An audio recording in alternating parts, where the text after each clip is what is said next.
Yeah. Is everyone there? Because we need to start on time. Yeah, I have another meeting.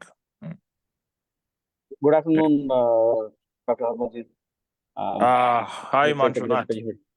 How are you? I'm doing good, and thank you for setting up this. And we are pretty excited about releasing this document. Thank you very much. Yeah. I would like to check if Sonia is there. Sonia, since it is the Thanksgiving, she was not able to, and also she was not keeping well. So she has shared her message through video. Okay. Today she was, yeah. Okay. Yeah. As we need to stick on time. Yeah. Yeah, we I can would start like the that we start. Yeah, we start on time. Yeah. Philip, can you go through the agenda? Thank you. Yes, SG. Lakshmi will do it. Good afternoon. Okay. Thank you. Thank you. Yes. Thank you, Phil. Thank you, Philip. Lakshmi, you can go on. Yeah, as you agreed that you are the one to do it. Yeah. Yes. Namaste. Good afternoon, Your Excellencies, distinguished guests, esteemed leaders from across the Africa continent. I am Lakshmi Nair, Regional Standards Engagement Manager, UL Standards and Engagement. And it's an honor to address this virtual gathering. As we come together today, I would like to acknowledge the rich cultural heritage and diversity of Africa and express my deepest respect for the continent's resilience and progress. Please reserve all your questions and answers towards the end of the session, and this program will be recorded. Without further ado, I welcome Mr. Ruben Gazero, Technical Director, ARSO, to share a brief welcome remark now on behalf of ARSO. Over to you, sir.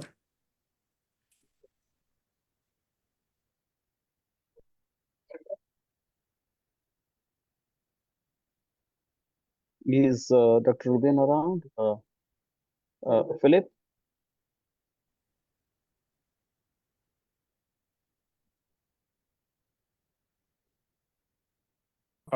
Philip, is Ruben around? I don't see Secretary General, sir. Okay, just okay. Hello, SG. Just confirmed the meeting the meeting in Zambia is going on and is on stage, is doing the presentation. But on behalf of ARSO, I think we can take this opportunity to thank the AL management and the 13 countries that participated in this study. And I think it is a great report that we are launching today. We give our appreciation so much to AL, and we look forward to continuing with such activities and also driving the standardization agenda in Africa, focusing on the adoption of the international standards that have been highlighted, including working towards sustainability through the standardization process based on the SDG 2030 development goals. Thank you very much. Thank you, Mr. Philip Okungu. Now I would like to welcome Mr. Manjunath V, Regional Standards Manager, UL Standards and Engagement, to share a brief welcome remark on behalf of ULSE. Thank you very much, Lakshmi.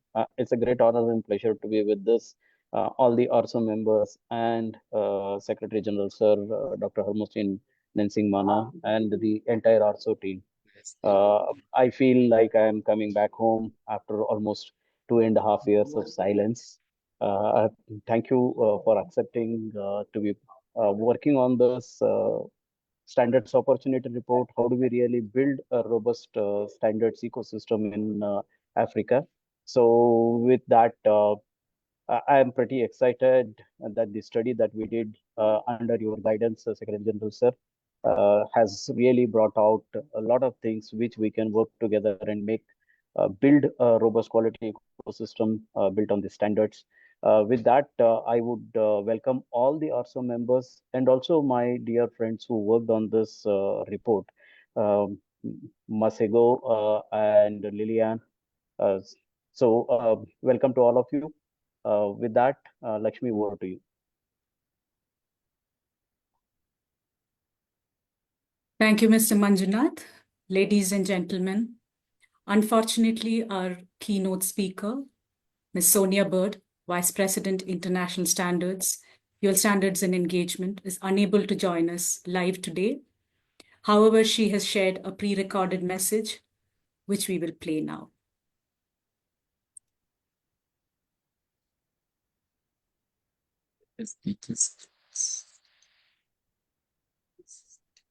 Good afternoon. It's an honor to be with you all today for the launch of this pivotal report, The Africa of Tomorrow, a Standards Roadmap by UL Standards and Engagement and the African Organization for Standardization, or ARSO. As our first partner in Africa, ARSO shares our goal of improving public safety through the establishment of effective safety standards. ARSO helps us advance fundamental and applied safety science research, facilitate critical partnerships, and engage with the wide gamut of stakeholders. Standards shape the very foundation of our societies. They impact the quality of our products, the safety of our communities, and the sustainability of our environment.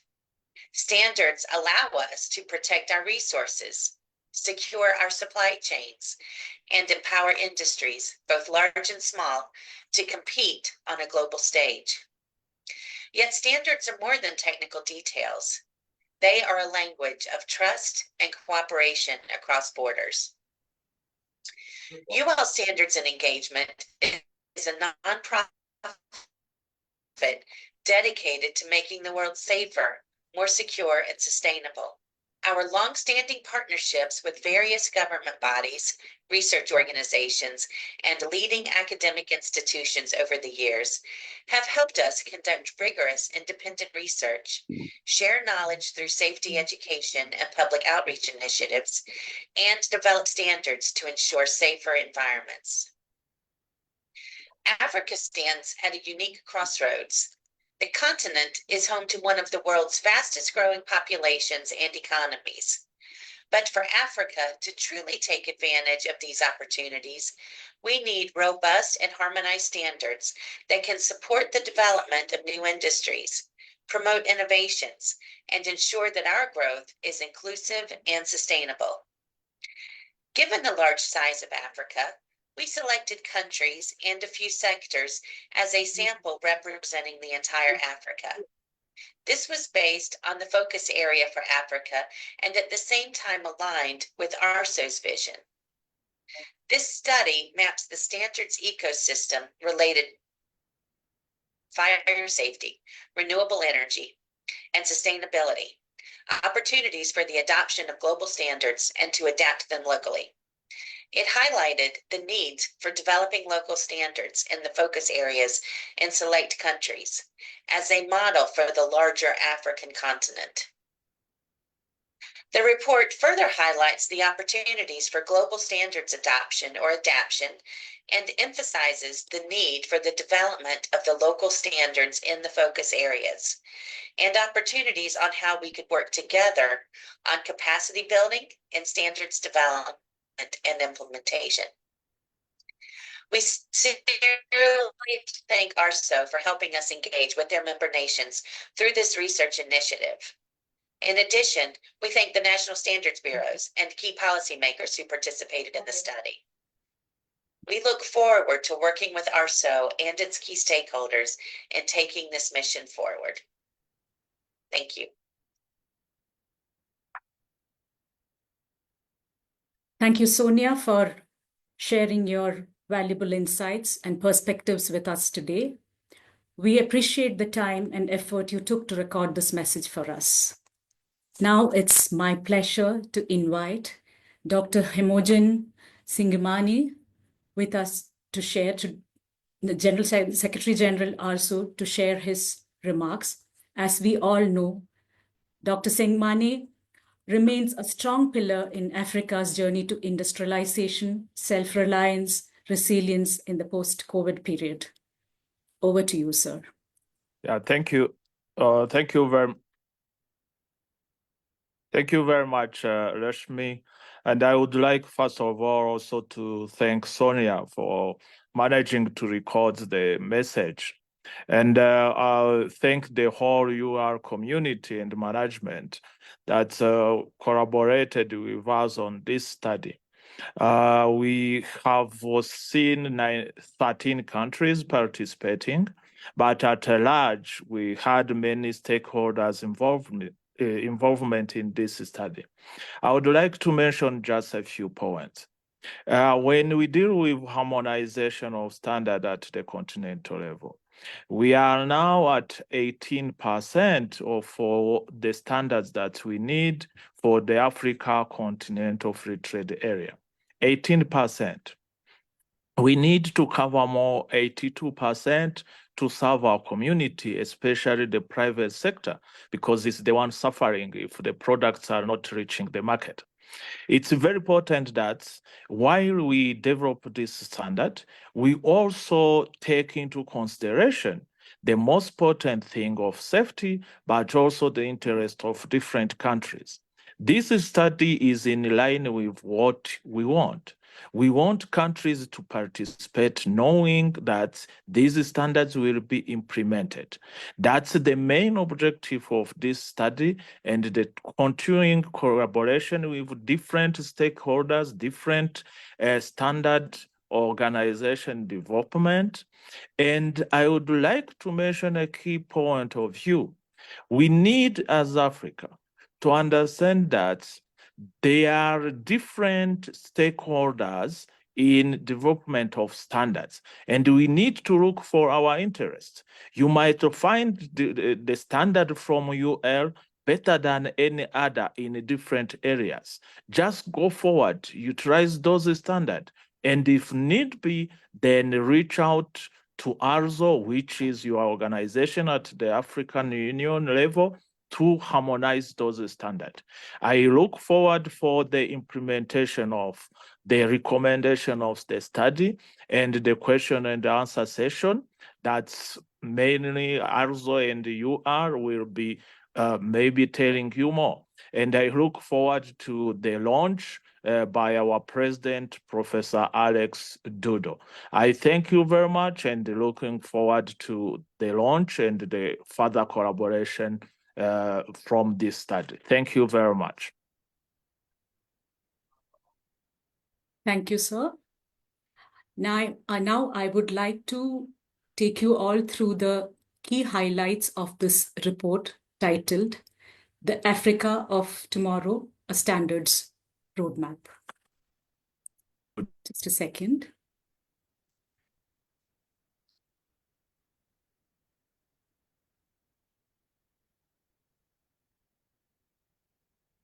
Is my screen visible? Yeah, put it onto the full screen, Lakshmi.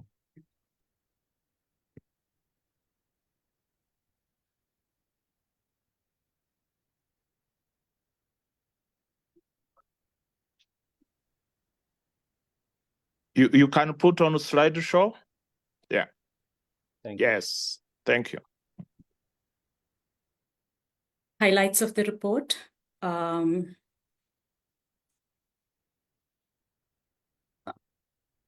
So we will cover the background, objective, scope of the study, methodology and findings, and our way forward in next 7 to 8 minutes.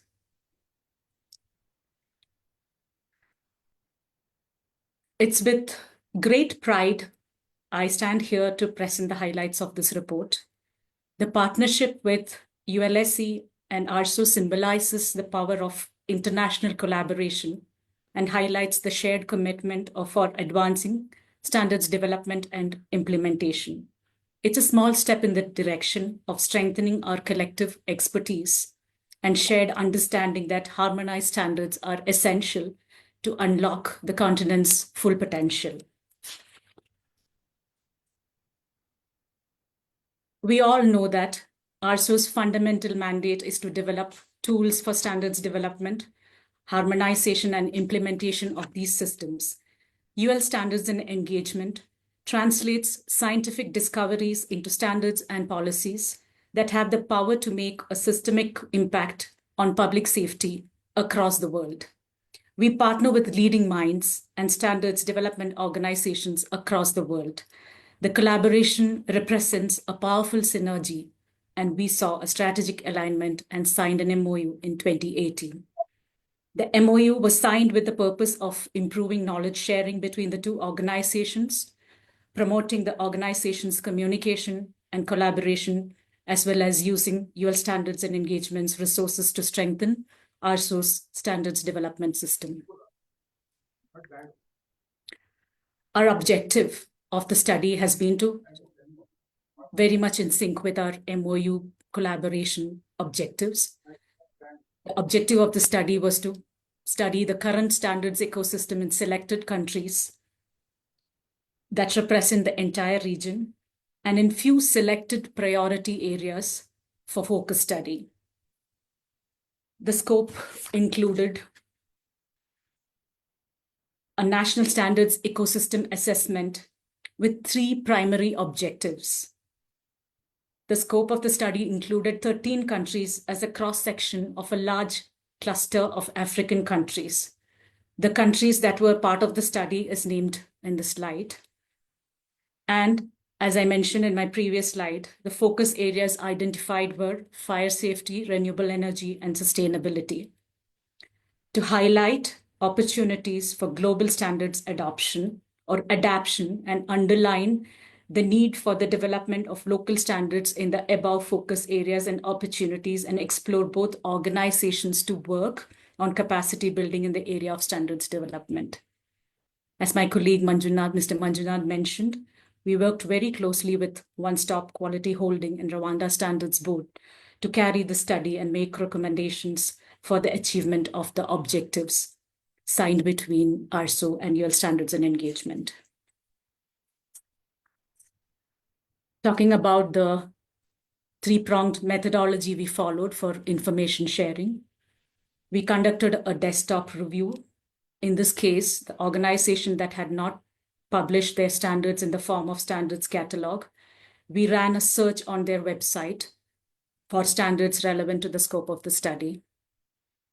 In addition to the catalogs on websites, the desktop review also examined the standards development work program, technical committee business plans, national standardization strategies, if any, standards approval, publication reports, etc. We had conducted country surveys. We distributed a survey questionnaire by email from national standards bodies and relevant regulators. Of course, we believe in the power of human connections. We had interviews. Our research team interviewed technical committees, secretaries, heads in charge of standards development and publication activities to understand the performance and strategic orientations in the defined focus areas.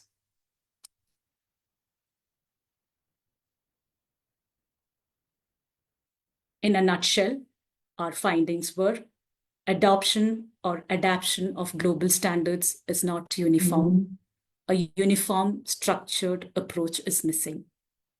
Uneven capacity when in some countries it's nil, while in other countries have good capacity to build standards and harmonization of standards. High cost of compliance requirements leading to a burden for industries engaged in intra-Africa trade in focus areas of the study. Our way forward, standards in Africa can help unleash its full potential only if the stakeholders, both private, public, organizational, as well as individual, participate actively in decision-making and implementation of standards, and their continuous evaluation and evolution is required. The areas of electric vehicles is largely underexplored in all selected countries, whether from locally initiated new work items or the process of global standards adoption. Given the global shift towards EVs, ARSO and UL Standards and Engagement are in a position to identify countries that have publicly expressed the intent towards the adoption of EVs and promote fair trade in the focus area. Our legacy area, fire safety, and wind energy is another area in which ARSO and ULSE can aid further in infrastructural development and comprehensive recommendation on standards at a continental level. These are some other additional areas which came out as a part of our research that were identified for future standardization work. Standards are facilitators for trade. More standards are available, the more acceptable goods and services produced and or traded in the economy. Thank you.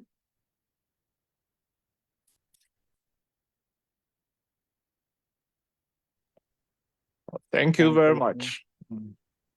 Thank you, Lakshmi. Thank you for that overview.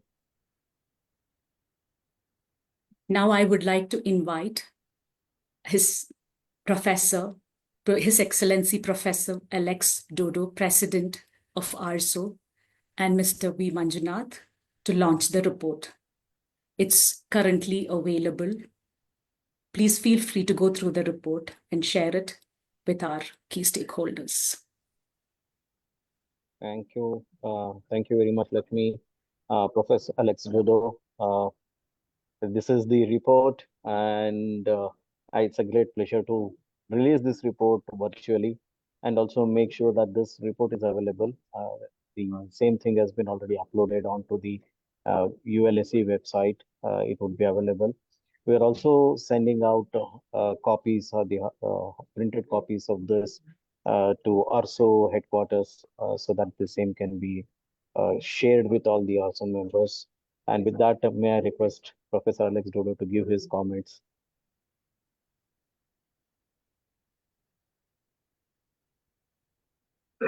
Professor, you are on mute. Thank you.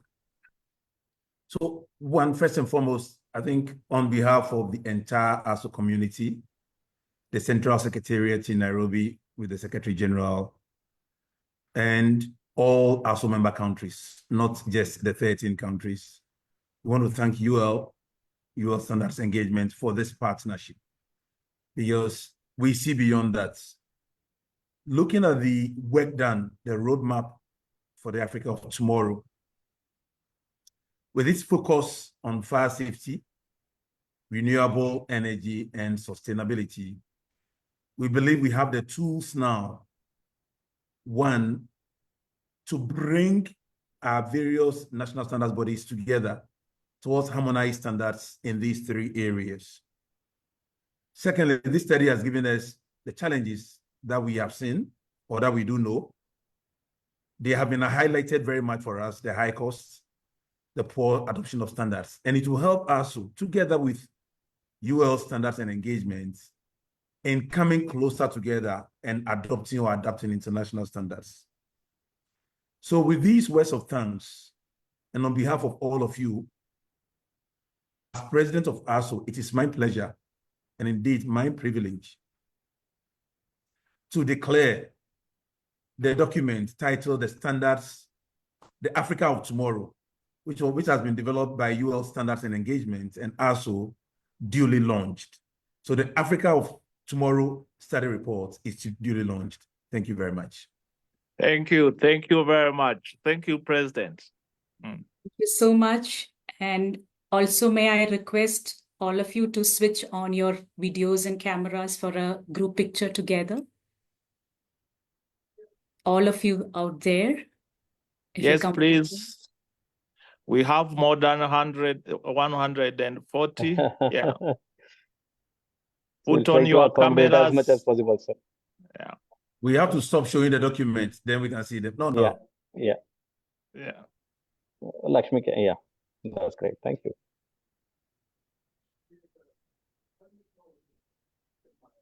Please put on your cameras.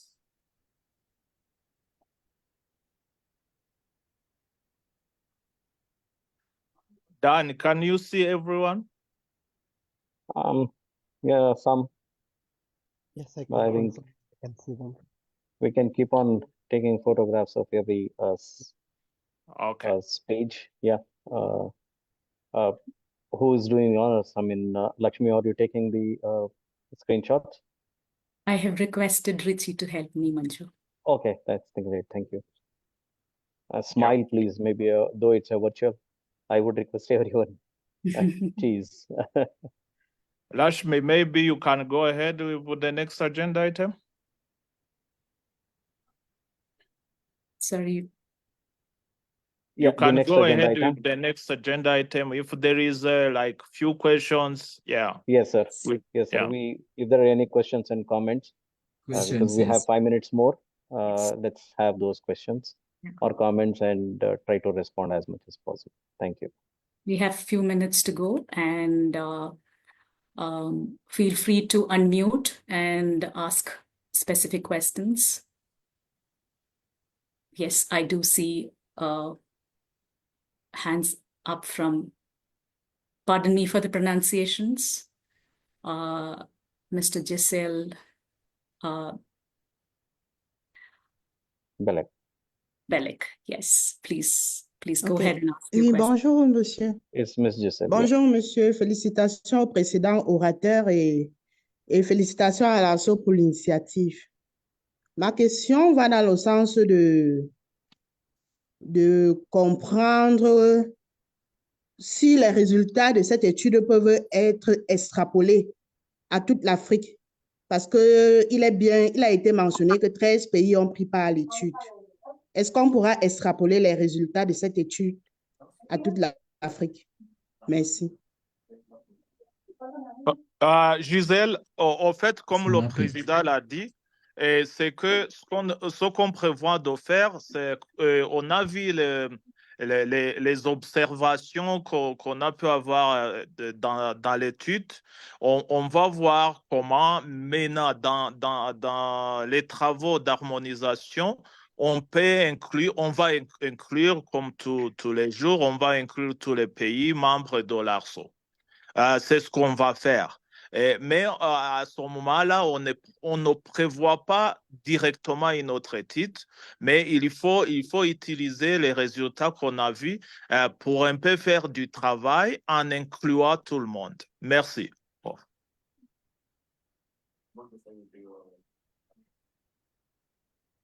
Maybe one more comment or question, sir.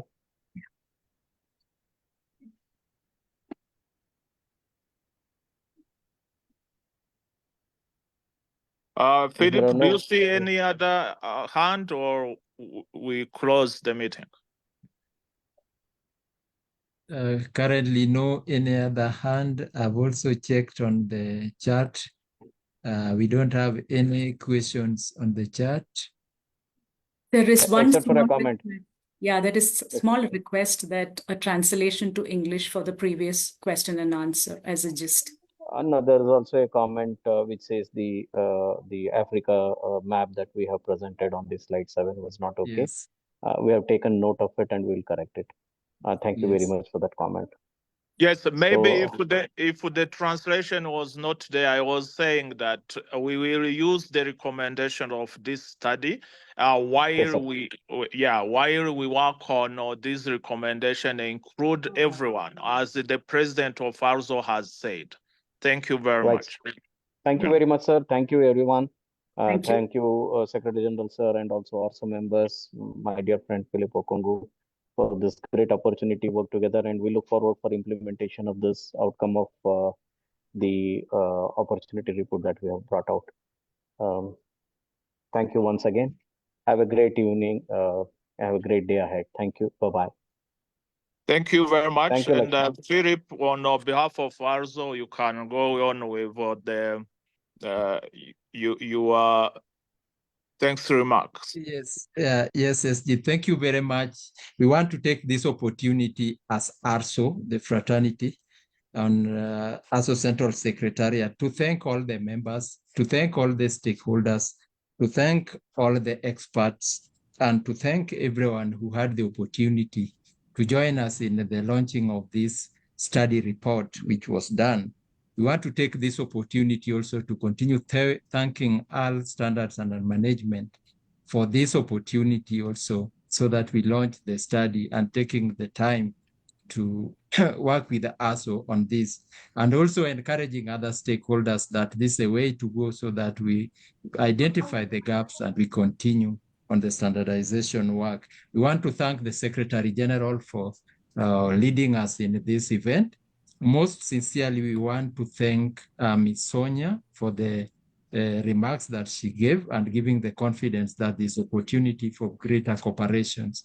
We want to thank our president also for the launching and the word that he has given, identifying the gaps that he has also indicated, and opportunity for us to work together. Most sincerely also, we want to present the apologies of Mr. Ruben Gisore, who was supposed to be in the opening remarks. As you know, we are doing awareness creation training currently in Zambia, the SMEs, and it was his time, so there was a clash in the program. Thank you very much.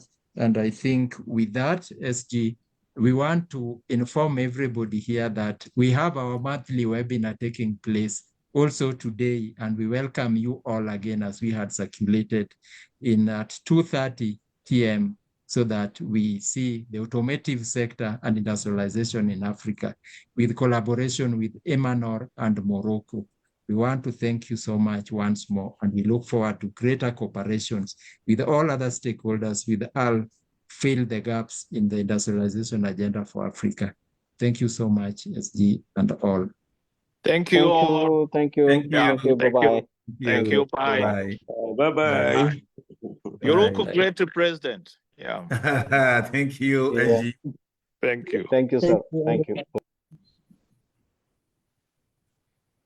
you. Thank you very everyone. much. Yes. Maybe I wanted to just inform Hello. Mr. Philip that we The shall next be utilizing meeting the is same link. We the shall how be many utilizing the hours? same link. It's less than 2 hours. And The we shall next be meeting is utilizing less than 2 hours. Yes, it is 2:30 to 4:30. Yes, we shall be utilizing the same link. You do not have Yes. to. Thank you very much.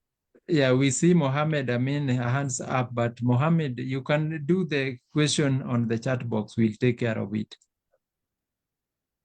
if there's a concern.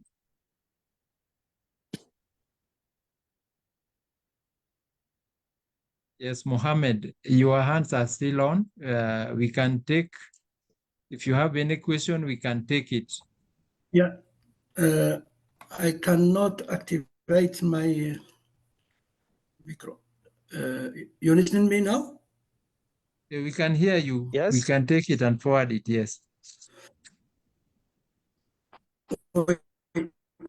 Bonjour, Mohamed Amin Moujahid, donc consultant auditeur tierce partie du Maroc. Je voudrais poser une question par rapport à l'activité des comités lancés en 2003, notamment le comité de building and construction, surface active agent, cosmetic, research management, etc. Nous n'avons pas, on souhaitait assister et participer et échanger à propos des nouveautés et de la révision de normes et benchmarker entre les pays. Merci.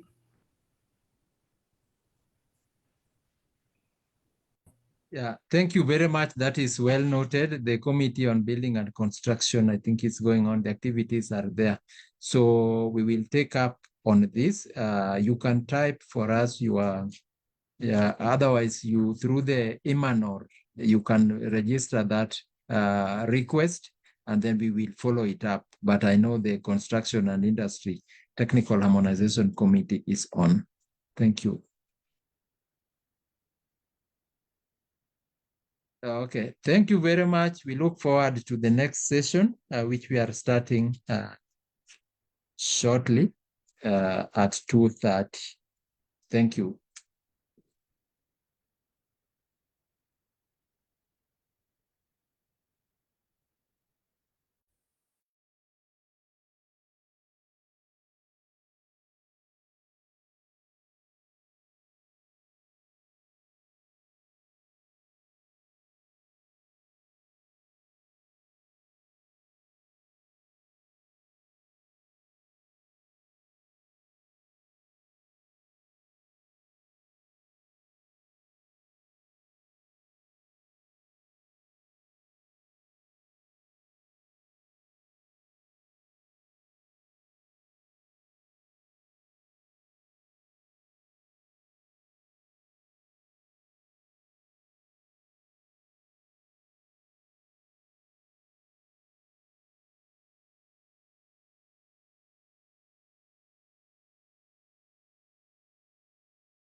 How many participants we are at 100?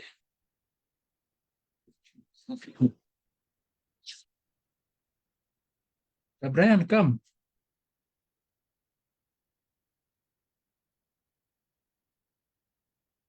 I need to be seeing myself. How come I'm not seeing myself?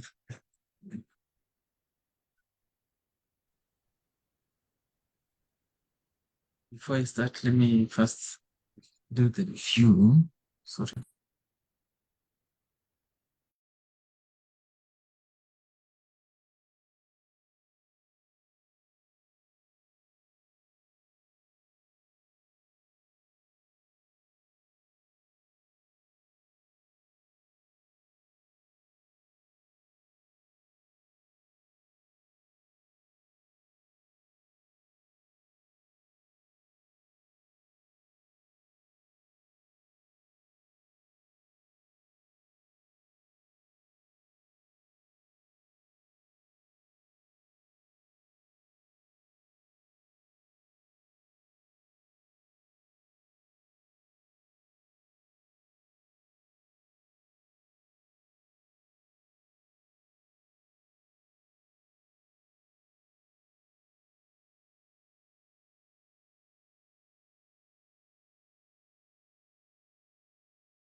Good afternoon, good morning, whatever the time, location where you are. We want to welcome you to the 50th session of the ARSO webinar for the November that is taking place between now 2:30 to 4:30 p.m. Nairobi time. And we look forward to discussions and lively interactions. My name is Philip Okungu. I will be hosting on behalf of the ARSO Secretary General, Dr. Hemojin Sengemana. And then we are doing this webinar with Aymanor, the Morocco, and we will have our co-host, Abderrahim Taimi, Director General of Imanor. And we will have our moderator, Hussein Tariq Alami, Head of Energy, Water Sustainability Development Service Department of Imanor. It is a great opportunity and our pleasure to welcome you to this webinar under the theme Industrialization and the Automotive Industry. The topic is on leveraging the opportunities available in the Africa's automotive industry and addressing the policy and regulatory framework, the bottlenecks, and also addressing the challenges. We welcome you all, and as you know, time is limited. We want us to go just as scheduled. Today, we have the opportunity to have our panelists. Already I've introduced the host and on whose behalf I'm speaking. And then we have Dr. Abderrahim Taibi, the Director General of Imano, and we have Hussam Tariq Alami. Then we have Ms. Nadine Umutoni, the ARSO project coordinator and also monitoring and evaluation, also PACI coordinator. We have Mohamed El Afur, head of monitoring and strategy department, Directorate of Automotive Industry, Ministry of Industry and Trade, Morocco, or the Kingdom of Morocco. We have also Mohamed Bashiri, Manager Director of Renault Group, also based in Morocco. We have Mohamed Amer, Director of Quality and Metrology, CTF, the Kingdom of Morocco. Last but not least, we have Dave Kofe, who is the CEO, African Association of Automotive Manufacturers, the AAM. This is a body which ARSO Central Secretariat and ARSO entirely has been really collaborating on issues of automotive regulatory systems and procedures and standardization in Africa. So we are privileged to have these 5 panelists, 1 lady. Today we are not lucky to have the gender balance, but all the same, maybe it's automotive sector considered as men dominated, but we have Ms. Nadine and we are very happy. Within this particular time, I would want to give the opportunity to Mr. Abderrahim Taibi, the Director General, who is the co-host, to make a keynote address and welcome you to this webinar. Mr. Taibi, please. Thank you.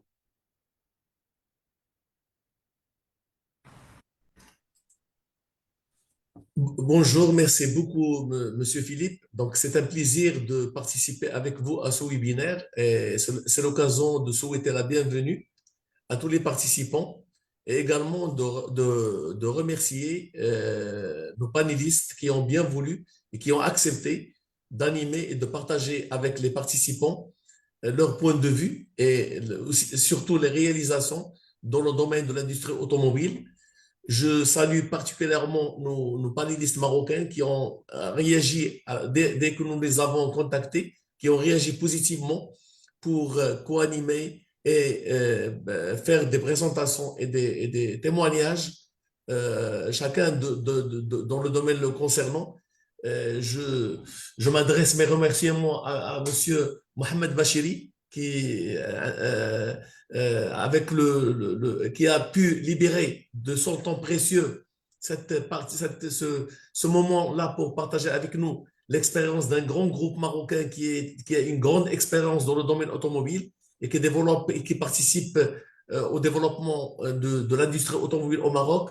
Aussi, nous avons Monsieur Ammar de CTF et Monsieur Ofir du ministère de l'Industrie. Donc, on a veillé à ce que les panélistes marocains représentent l'écosystème marocain, à savoir l'industrie, qui est aujourd'hui reconnue au niveau international. Également, le ministère qui définit la politique et les orientations stratégiques pour le développement industriel au Maroc, et également le laboratoire qui est l'organe support à l'industrie marocaine et à l'administration marocaine. Au Maroc, nous accordons beaucoup d'importance au développement de l'industrie automobile, chacun dans le domaine qui le concerne.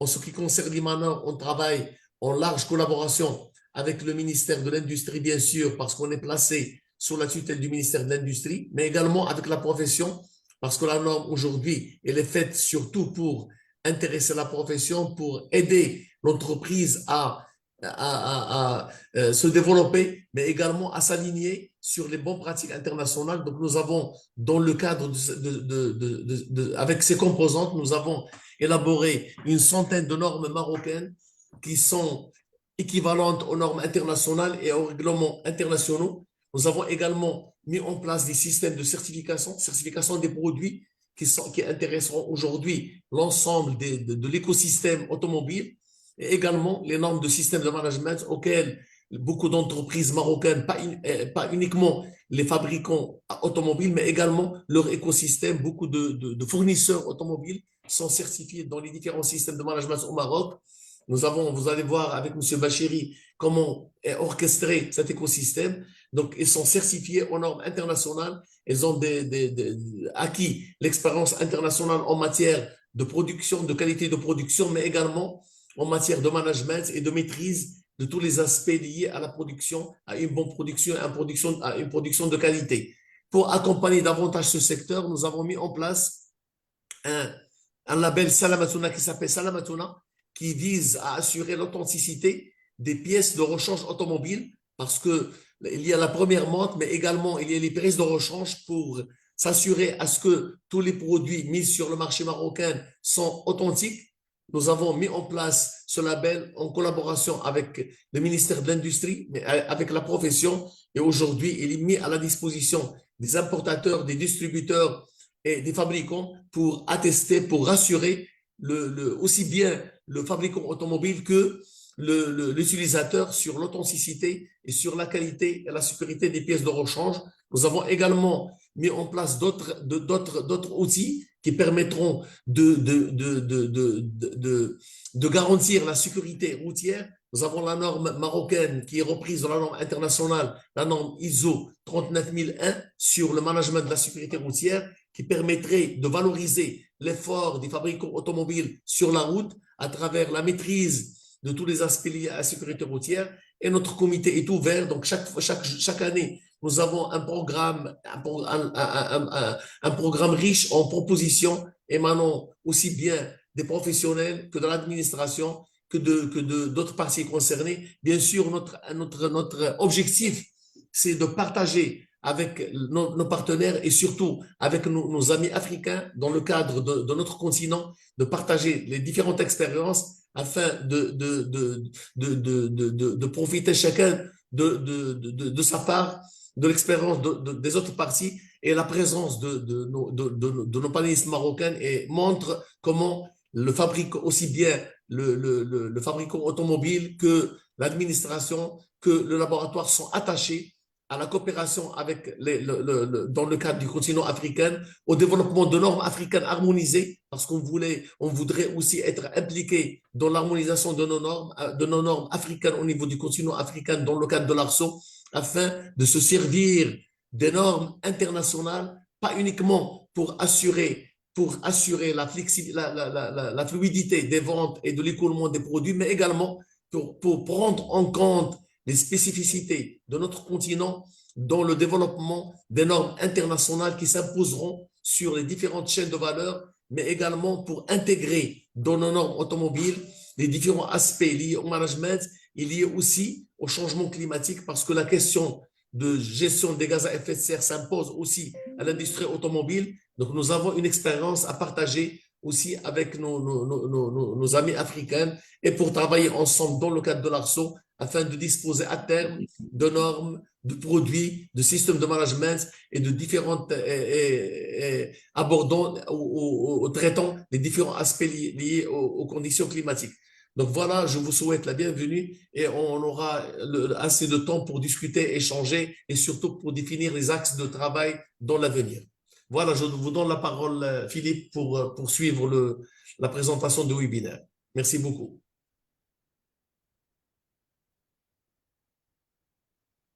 Thank you very much, Mr. Taibi, for the introductory remarks. Also, by extension, on behalf of the Secretary General, it's our pleasure to continue with the webinar.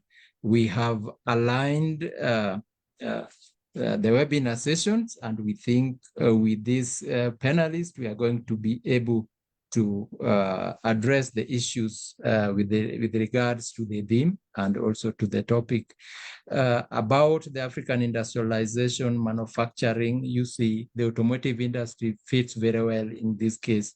Although the African manufacturing has been rated to be low, but there are opportunities for improving the situation. The UNCTAD already has given us and has highlighted this in its report, but also thinks that there is a great opportunity for the automotive industry as one of the potential areas for Africa's export diversification and industrialization.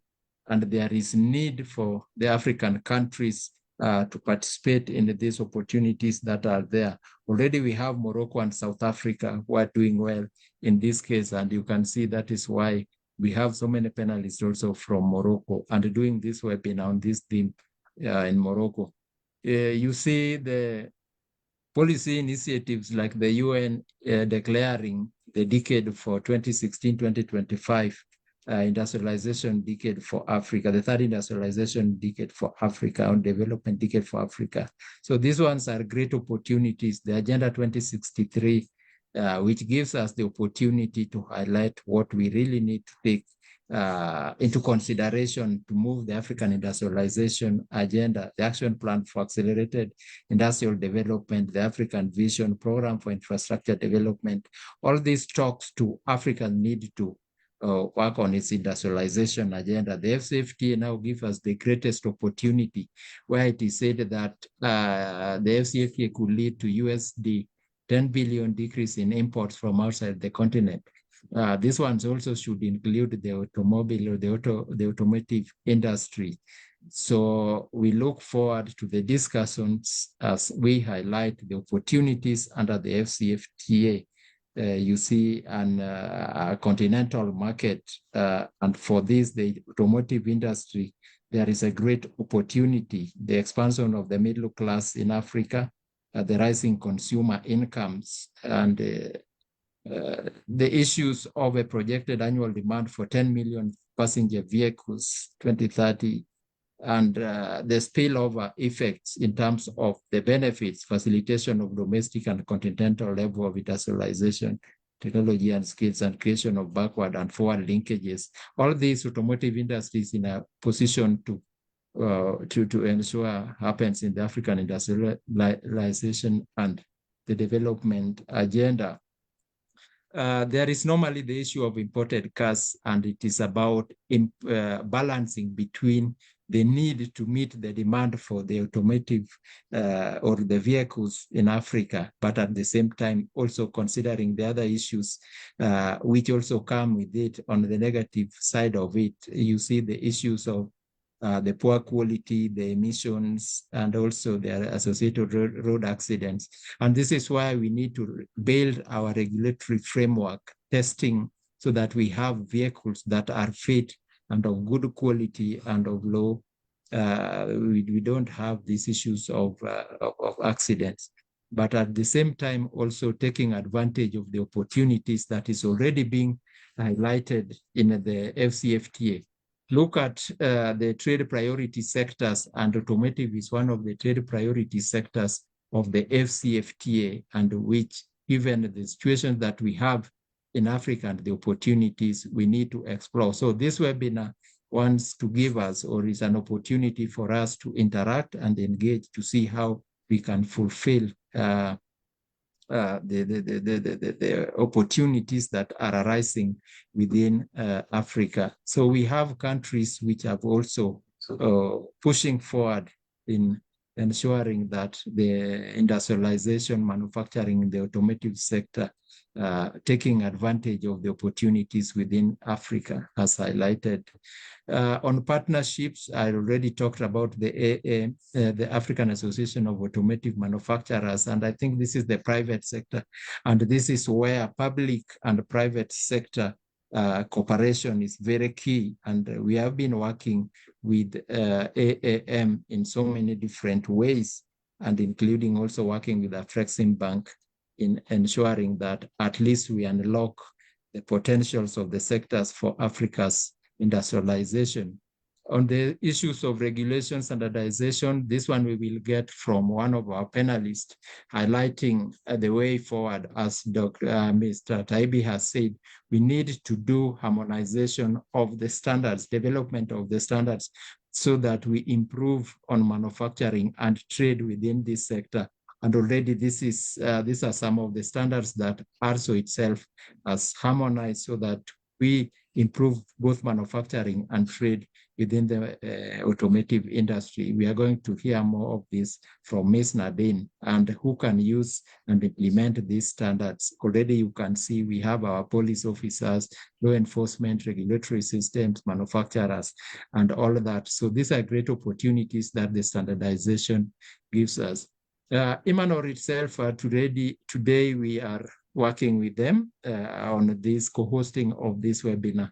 And already you can see, as has been highlighted by Mr. Taibi, Imanor is doing a lot to ensure that the regulatory system in Morocco also fits the international procedures and policies, and ensuring that Morocco is part of the international community that promotes the automotive sector in Africa and also in the global, in the world. So we are going to see much of this.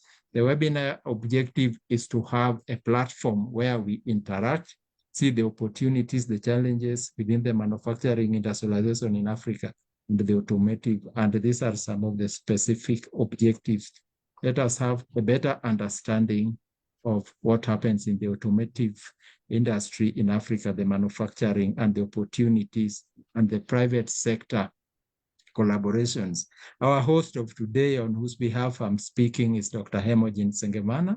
And already you know Dr. Hermogen Sengemana. We know of Mr. Taibi, Director of the Morocco Bureau of Standards. Mr. Taibi is an industrial process engineer. He has held the position of Director of Moroccan Institute of Standardization since 2013, when the institute was created. He has been involved in standardization activities since 1989 as a project manager engineer. Taibi has been representing Morocco since 1996 international and regional standardization organizations. He chaired the first French-speaking network for social responsibility and participated in several international regional activities. Mr. Taibi has chaired several national standardization and certification commissions and has taken part in several projects of development of technical regulations in Morocco. Mr. Taibi has also contributed to implementation of various actions aimed at promoting standardization and certification in Morocco. Mr. Taibi is a member of the group of national experts recognized by the International Organization of Standardization in the fields of social responsibility and environmental. So we are glad that Mr. Taibi is the co-chair, the co-host, as he has already spoken. We are approaching our plenary session, and today we are blessed to have Hossam Tariq Alami, who is the head of the Energy, Water, and Sustainable Development Service at the Standardization Department of Moroccan Institute of Standardization. Is a state engineer in electronics and industrial maintenance. He first worked as project and quality engineer in the precision mechanical manufacturing industry for the aeronautics sector before joining Imanor as a manager in charge of technical standardization work related to energy, electrical engineering, the environment management and sustainable development, as well as monitoring the work of international and regional technical bodies related to these aspects. We are glad that we are now entering our plenary sessions where we are going to invite the different panelists to share with us on the theme and also on the topic that we have in various sub-themes. So it's my pleasure to welcome Mr. Hossam Tariq Alami, take us through the plenary session, inviting the speakers. Thank you very much and welcome, Mr. Tariq Alami. Thank you. Thank you, Mr. Philippe. Donc, merci d'activer le mode d'interprétation. Donc, dorénavant, je vais continuer donc, en langue française. Je voudrais d'abord remercier donc Monsieur le directeur, Monsieur Abdelrahim Taibi, les représentants du secrétariat central de l'ARSO, ainsi que les panélistes qui ont bien voulu libérer de leur temps pour participer à ce webinaire qui va porter sur l'industrie automobile et les défis que rencontre cette industrie au niveau africain. Donc, et aussi, je voudrais donc bien accueillir les participants à ce webinaire. Donc, je vais partager mon écran.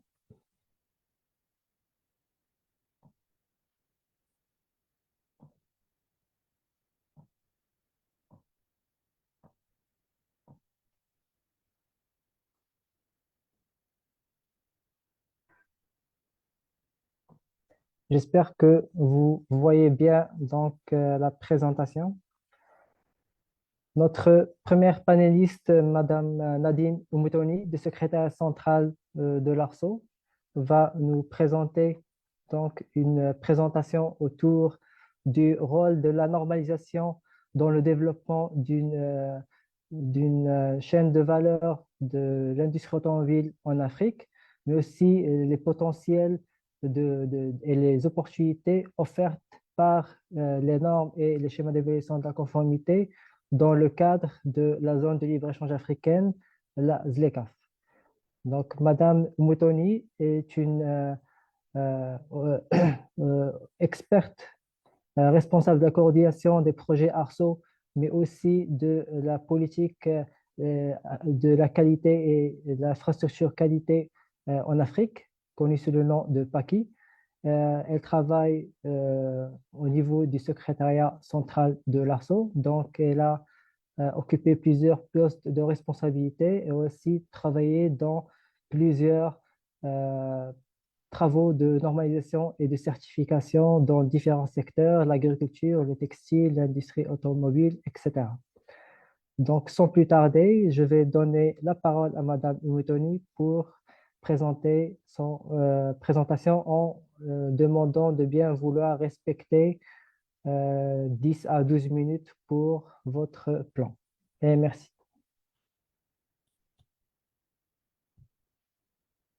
Donc, j'ai arrêté mon partage pour vous donner la main. OK.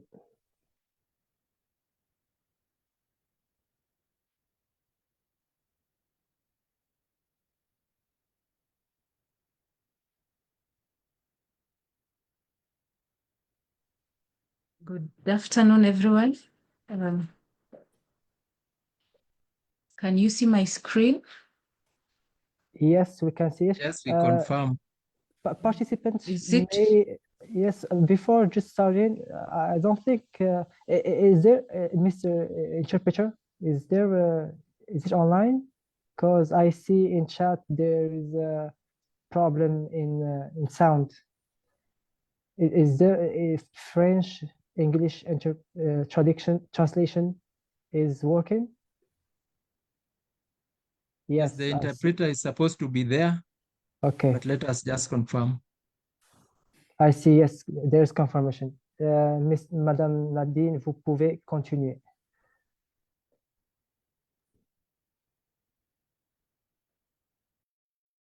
Ok, je suis désolée, je mets en mode,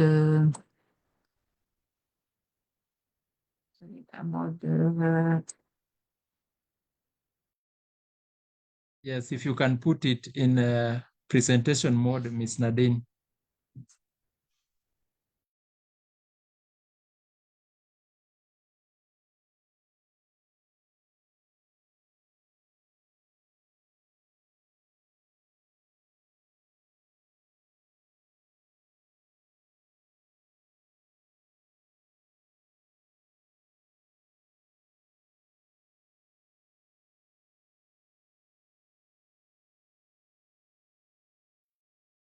give me a minute, please.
Sorry, I'm sharing my presentation with Dan. Dan, are you able to share for me, because it refused really to be in a presentation mode?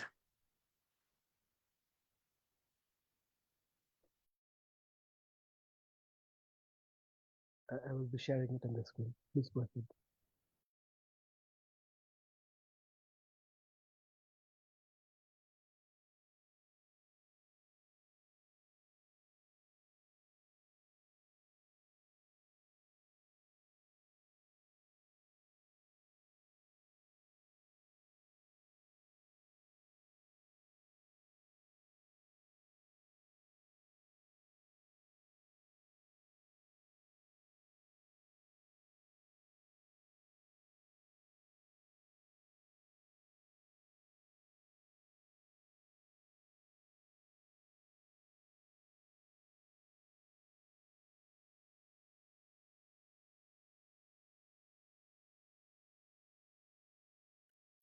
Hello.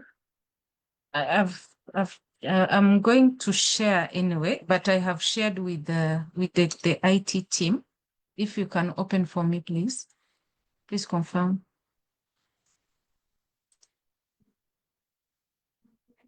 Or I continue without the presentation mode. I'm really not sure if it will be okay.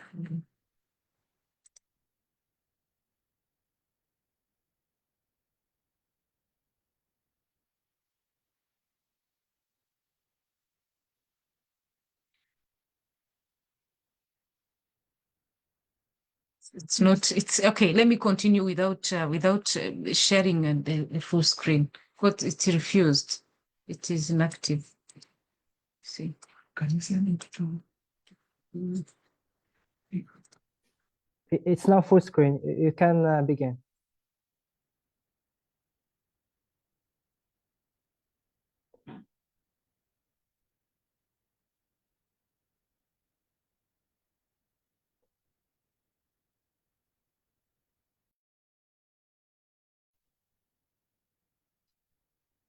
Mrs. Nadine?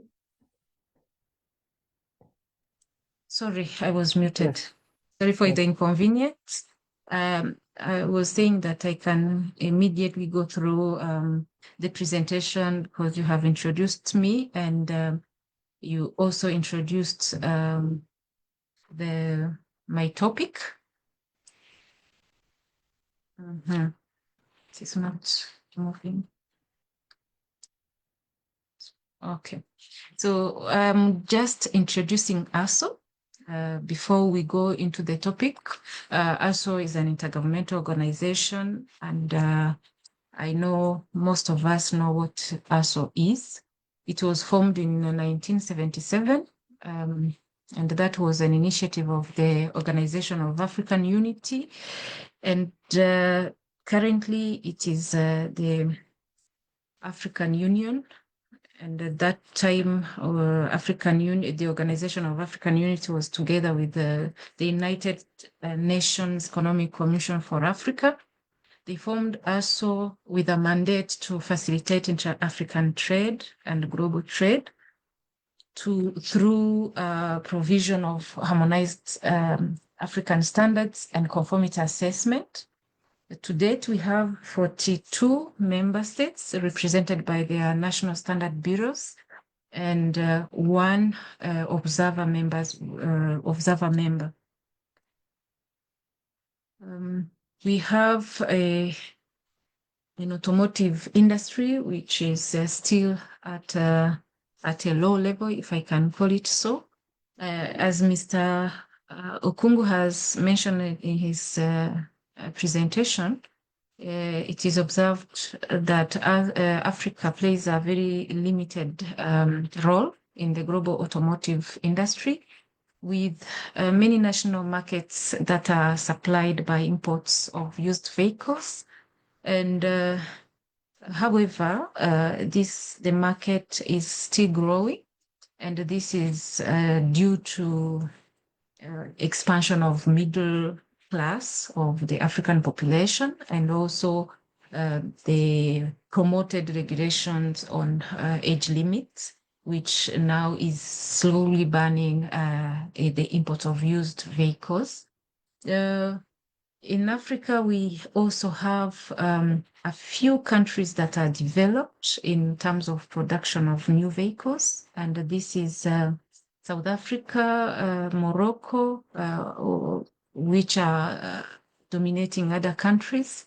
And we are observing also a small scale of assembly of vehicle components found in Algeria, Egypt, Ethiopia, Ghana, Kenya, Algeria, Nigeria, and Tunisia.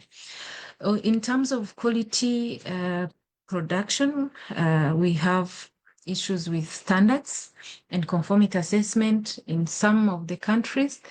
And at a continental level, we have some opportunities and strength we found in the AFCFTA agreement, especially in its protocols of trade in goods under the Annexes 2, Annexes 6 on rules of origin and the technical barriers to trade.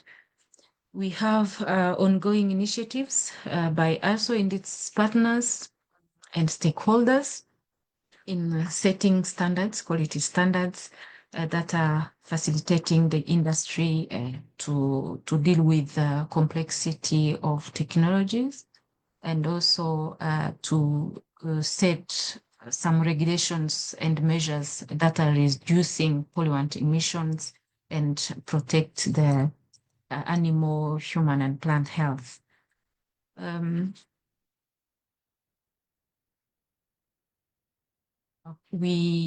I can skip these data, which are showing the state of the automotive industry in Africa, because it has been mentioned in Mr. Phillips'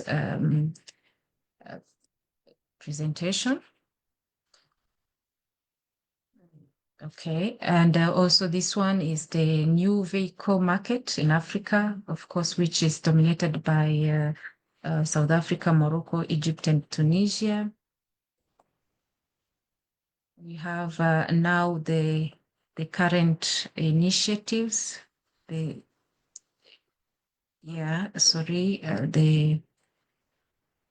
presentation is very slow.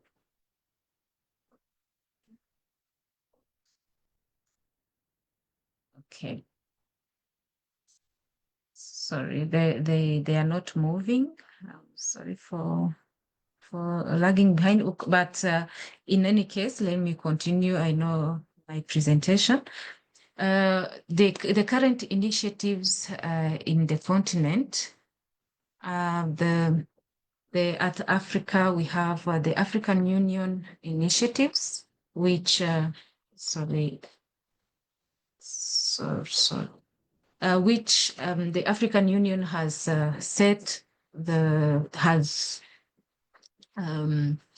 directed the Council of Ministers in charge of trade to set a fund which is promoting, or which is supporting the African industry, automotive industry, to raise $1 billion to support the industries, and further, the AFCFTA has established a strategy for the African automotive manufacturing sector, and this one was was established in 2022, and Afrexim Bank, that is the export-import bank in Africa, has also established an automotive strategy which is financing the production of automotive products. And we again have in Africa the initiatives promoted by the African Region Economic Communities through various programs. We can see the TTT-FP program. At the EAC level, we have some program on a vehicle emission standards. We also have at the ECOWAS level some standards on fuels. And at member state level, we also have initiative to promote standards, technical regulation, and conformity assessment. We have at ARSO level, that's where we will focus today, the standard development under the Technical Committee 59, and the AAAM initiatives of involving governments and on the automotive manufacturing programs. My slide is not really moving. Okay, now on standard harmonization under ARSO, we have this technical committee, which is having a membership of 21 members. These are member states together with the observer members. These are the TTT-FP and the AAAM. And this committee is led by by Kenya, which provides the chairman and the secretary. They have achieved a big number of standards, and these standards include international standards that are adopted and recommended to member states for their adoption in the spirit of promoting trade, intra-Africa trade and trade outside Africa. And these are 139 standards, among others. Among them, we have 124 international standards, and we have 15 standards which are drawn from RECs or national standards, or just drawn from the scratch. Ongoing, we have some 11 standards that are under a committee stage, and all these standards are responding to the sustainable development goals, SDGs. To be specific, goal number 3 on health, on health, and number 9 on number 9 and number 11. The source of these standards, especially we have international standard bodies such as ISO, IEC. We also have regional economic community standards we based on in harmonizing and engaging members of the TC to discuss and have the content of the final African standards. We have also other foreign standards such as Indian standards. We also use some research findings to form the content of the standards. Madame So we Inetomi, est-ce que vous pouvez conclure dans une minute, s'il vous plaît? Oui, je conclus. Ça, c'est donc this is the pictorial of the African standards, how they look like, and finally, what we expect from the application of the standards is just to improve the sector by shaping the automotive landscape, by adopting the electric and hybrid standards, vehicle standards, to reduce the carbon footprint and also promoting well-being of the African population. So I can just conclude by saying that ARSO has partnered with various institutions such as Afrexim Bank to support the first bunch of harmonized standards, and the PTB in the second and the current standards development. So I'm really sorry for all the inconvenience caused by my presentation and the sharing. Otherwise, I'm concluding. Thank you very much. I submit, moderator. Merci beaucoup pour votre présentation, Madame Nadine. Donc, c'est une présentation claire et concise. Donc, vous avez notamment mis le point sur les initiatives et les partenariats de l'ARSO dans les différents programmes existants au niveau africain, notamment dans le domaine de la normalisation et de la réglementation technique. Donc, à travers les travaux techniques qui se réalisent au sein de l'ARSO TC 59, et on a vu ensemble donc les normes qui ont été adoptées et les projets qui sont en cours. Maintenant, dans ce cadre-là, qu'est-ce que vous pensez des principaux défis réglementaires auxquels l'industrie automobile est confrontée en Afrique, et en quoi la normalisation est-elle un outil stratégique à cet égard, compte tenu des initiatives de l'ARSO?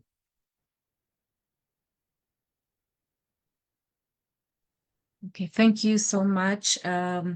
we have some issues with the legal and regulatory framework in Africa at national, even at continental level.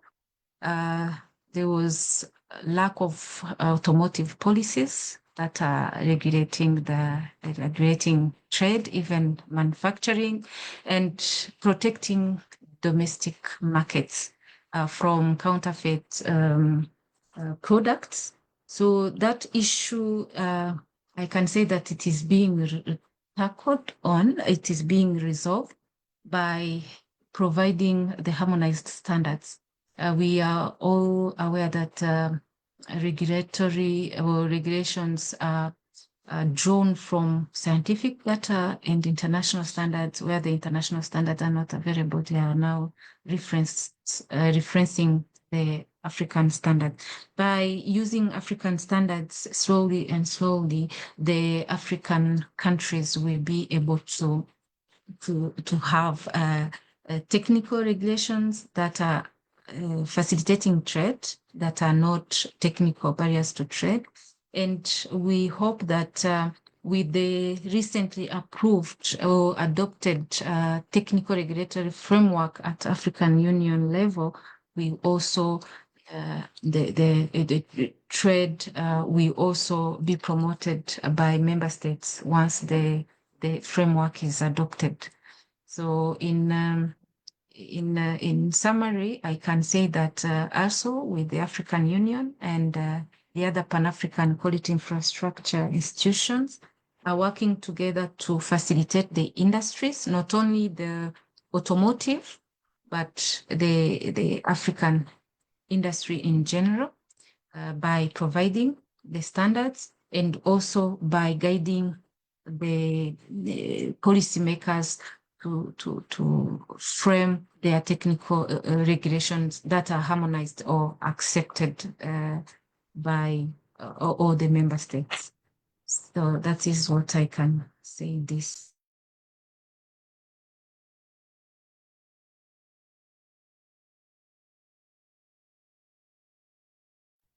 Pardon, j'avais éprouvé des difficultés techniques à mettre le son. Donc, merci pour vos propos, Madame Nadine. On va essayer aussi de voir différents types de cas qui pourraient donc répondre ou donner des éléments de réponse à ces défis-là. C'est peut-être le cas du Royaume du Maroc, où on va aussi présenter la politique qui a été élaborée dans ce sens et les politiques et les réglementations techniques qui ont été adoptées dans ce sens. Donc, on a avec vous le plaisir d'avoir M. Mohamed Laafir, qui est chef de service de la veille et de la stratégie au niveau de la direction de l'industrie automobile, relevant du ministère de l'Industrie et du Commerce, qui va nous présenter donc une présentation autour du développement du secteur automobile au Maroc, étude des cas, les moteurs de croissance de l'industrie automobile au Maroc, les opportunités, les défis et le rôle des politiques et réglementations gouvernementales, les perspectives. Je change, d'accord. D'accord. Je viens de recevoir donc une note, une décision, une requête par rapport au l'ordre des présentations. Donc, si vous voulez bien, on va commencer par la présentation de M. Mohamed El-Bachiri, qui va malheureusement nous partir. Il a un autre engagement par la suite. Donc, je m'excuse, M. Mohamed El-Bachiri, si vous voulez bien. Donc, M. Mohamed El-Bachiri, à qui j'ai l'honneur de recevoir au niveau de ce webinaire, qui a pu libérer de son temps pour participer avec nous dans ce webinaire, qui est un partenaire de l'IMANAR, surtout au niveau de la mise en place de standards au niveau national, mais aussi au niveau régional. Monsieur El-Bachiri, donc, il est avec nous aujourd'hui pour présenter une présentation sur le thème le Maroc comme hub régional pour le groupe Renault, ainsi que les enjeux d'une industrie automobile marocaine pérenne. Monsieur Mohamed El-Bachiri, président directeur général du groupe Renault Maroc, vous avez la parole.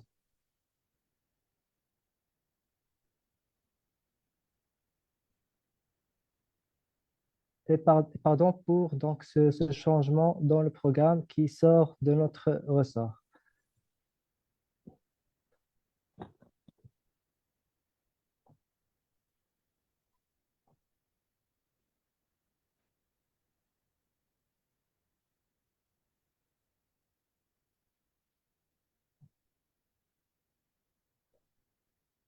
Monsieur El-Bachiri, est-ce que vous m'entendez? Est-ce que vous pouvez activer votre micro?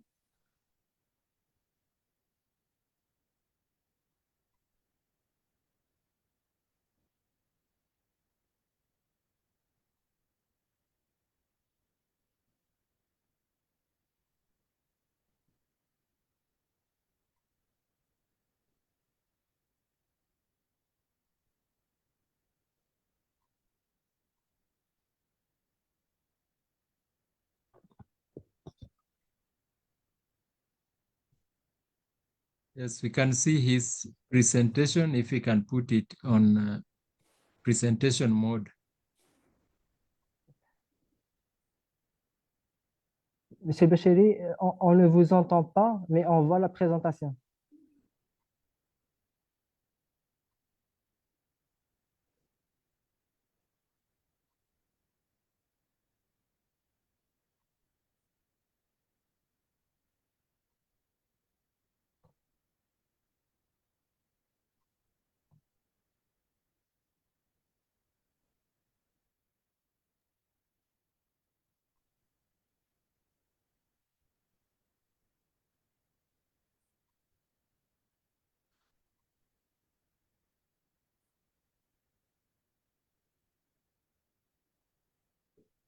Je m'excuse du problème technique qu'on essaie de résoudre avec Vous m'entendez? monsieur. Maintenant, on vous entend. Parfait. Allô? Oui, on vous entend. Est-ce que vous pouvez mettre Vous m'entendez? la place? Oui, on vous entend. Est-ce que vous pouvez mettre la présentation en mode plein écran?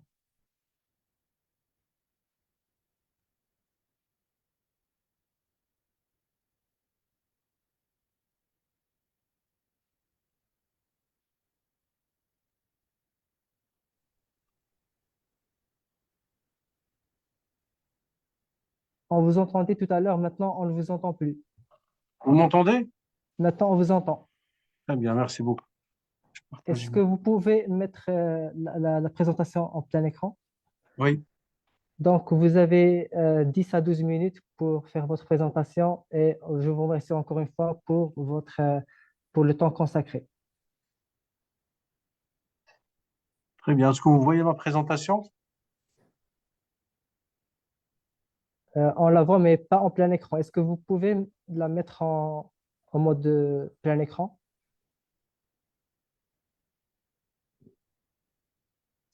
Parfait. Maintenant, vous pouvez commencer.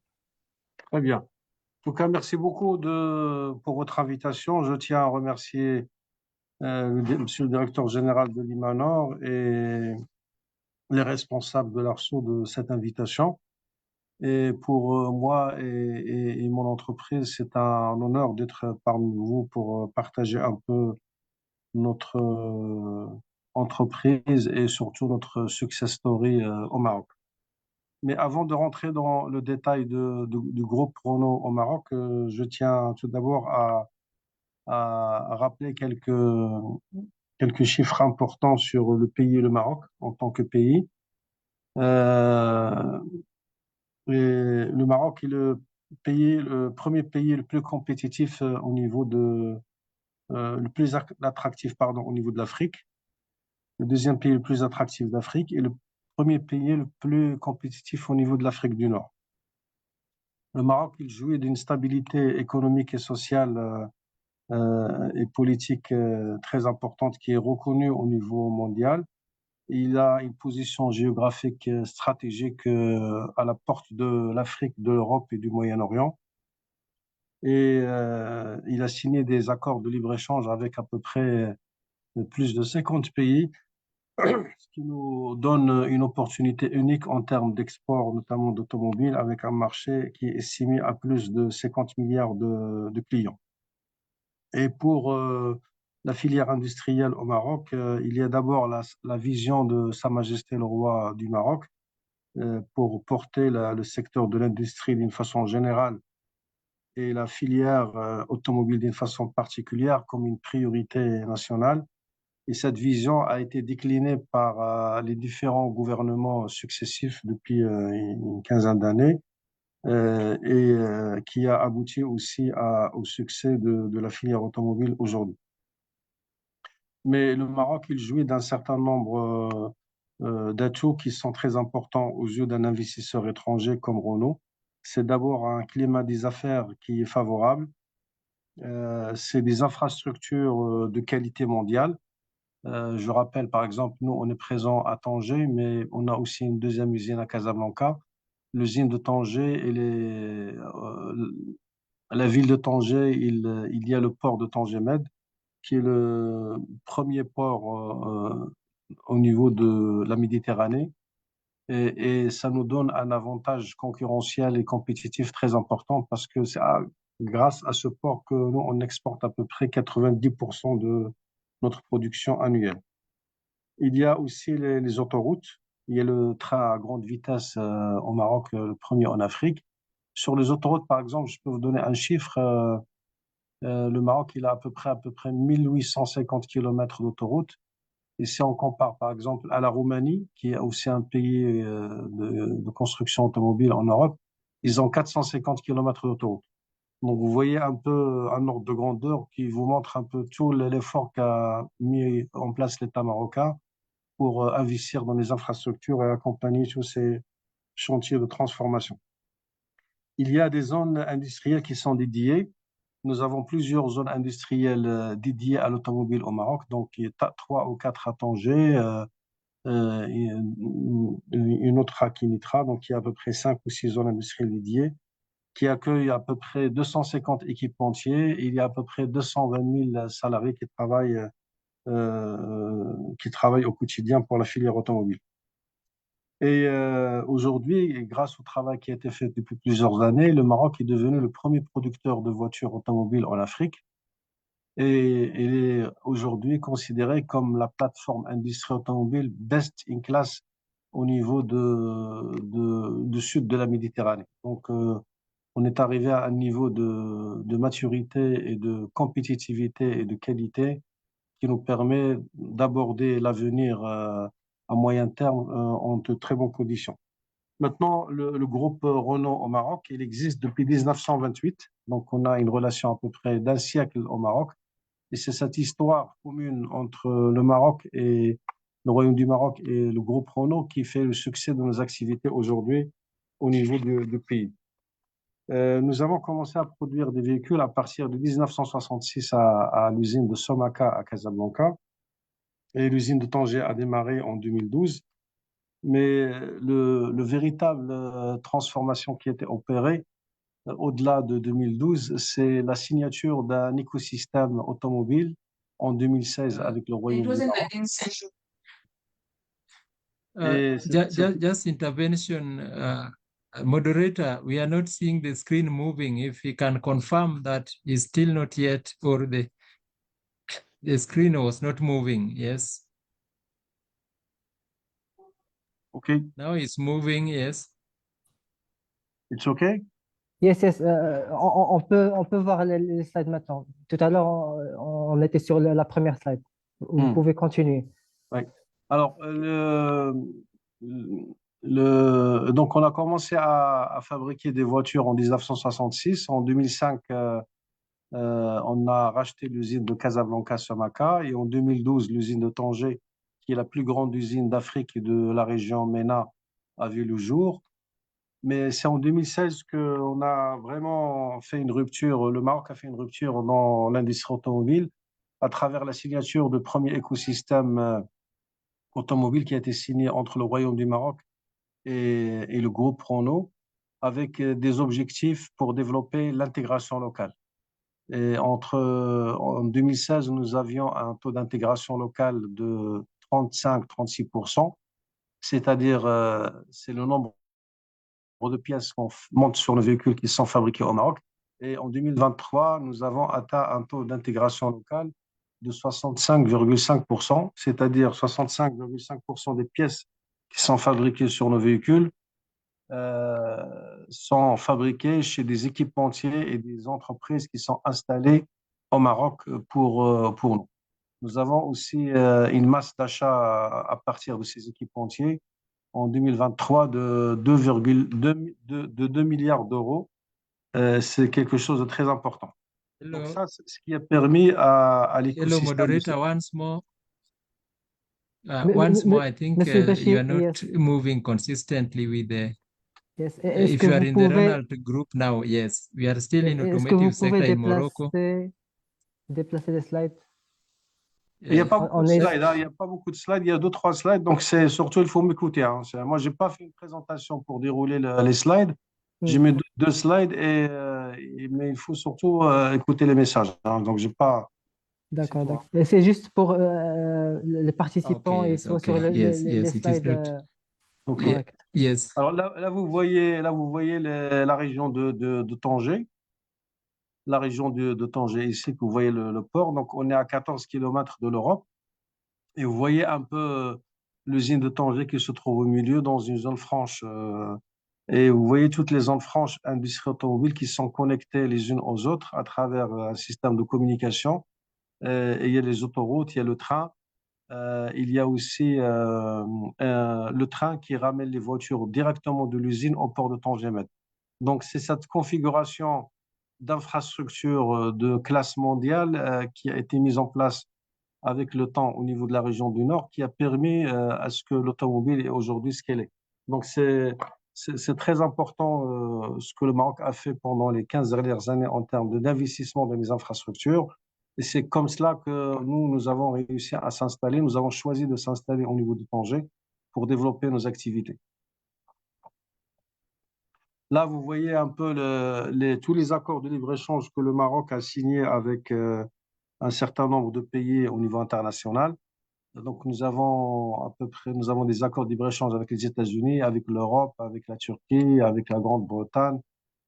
On a des accords avec l'Afrique et puis les accords d'Agadir avec un certain nombre de pays arabes. Et c'est dans le cadre de tous ces accords que nous, on exporte nos véhicules un peu partout dans le monde et c'est à peu près 70 pays dans lesquels on exporte nos véhicules. Alors, Renault au Maroc, c'est la première entreprise privée, donc on représente à peu près 3% de PIB. Nous produisons 17% de ce que vend le groupe au niveau international. La voiture Sandero, c'est un modèle parmi d'autres qu'on fabrique à Tanger, à Casablanca. C'est le véhicule le plus vendu sur le marché européen pour les particuliers depuis 2017. Et nous avons atteint, ce que je disais tout à l'heure, un taux d'intégration locale de 65,5%. Et nous faisons chaque année un chiffre d'affaires à peu près de 5,7 milliards d'euros. Et notre capacité de production, elle est entre les deux usines de Tanger et de Casablanca, elle est de 1 demi-million de voitures par an.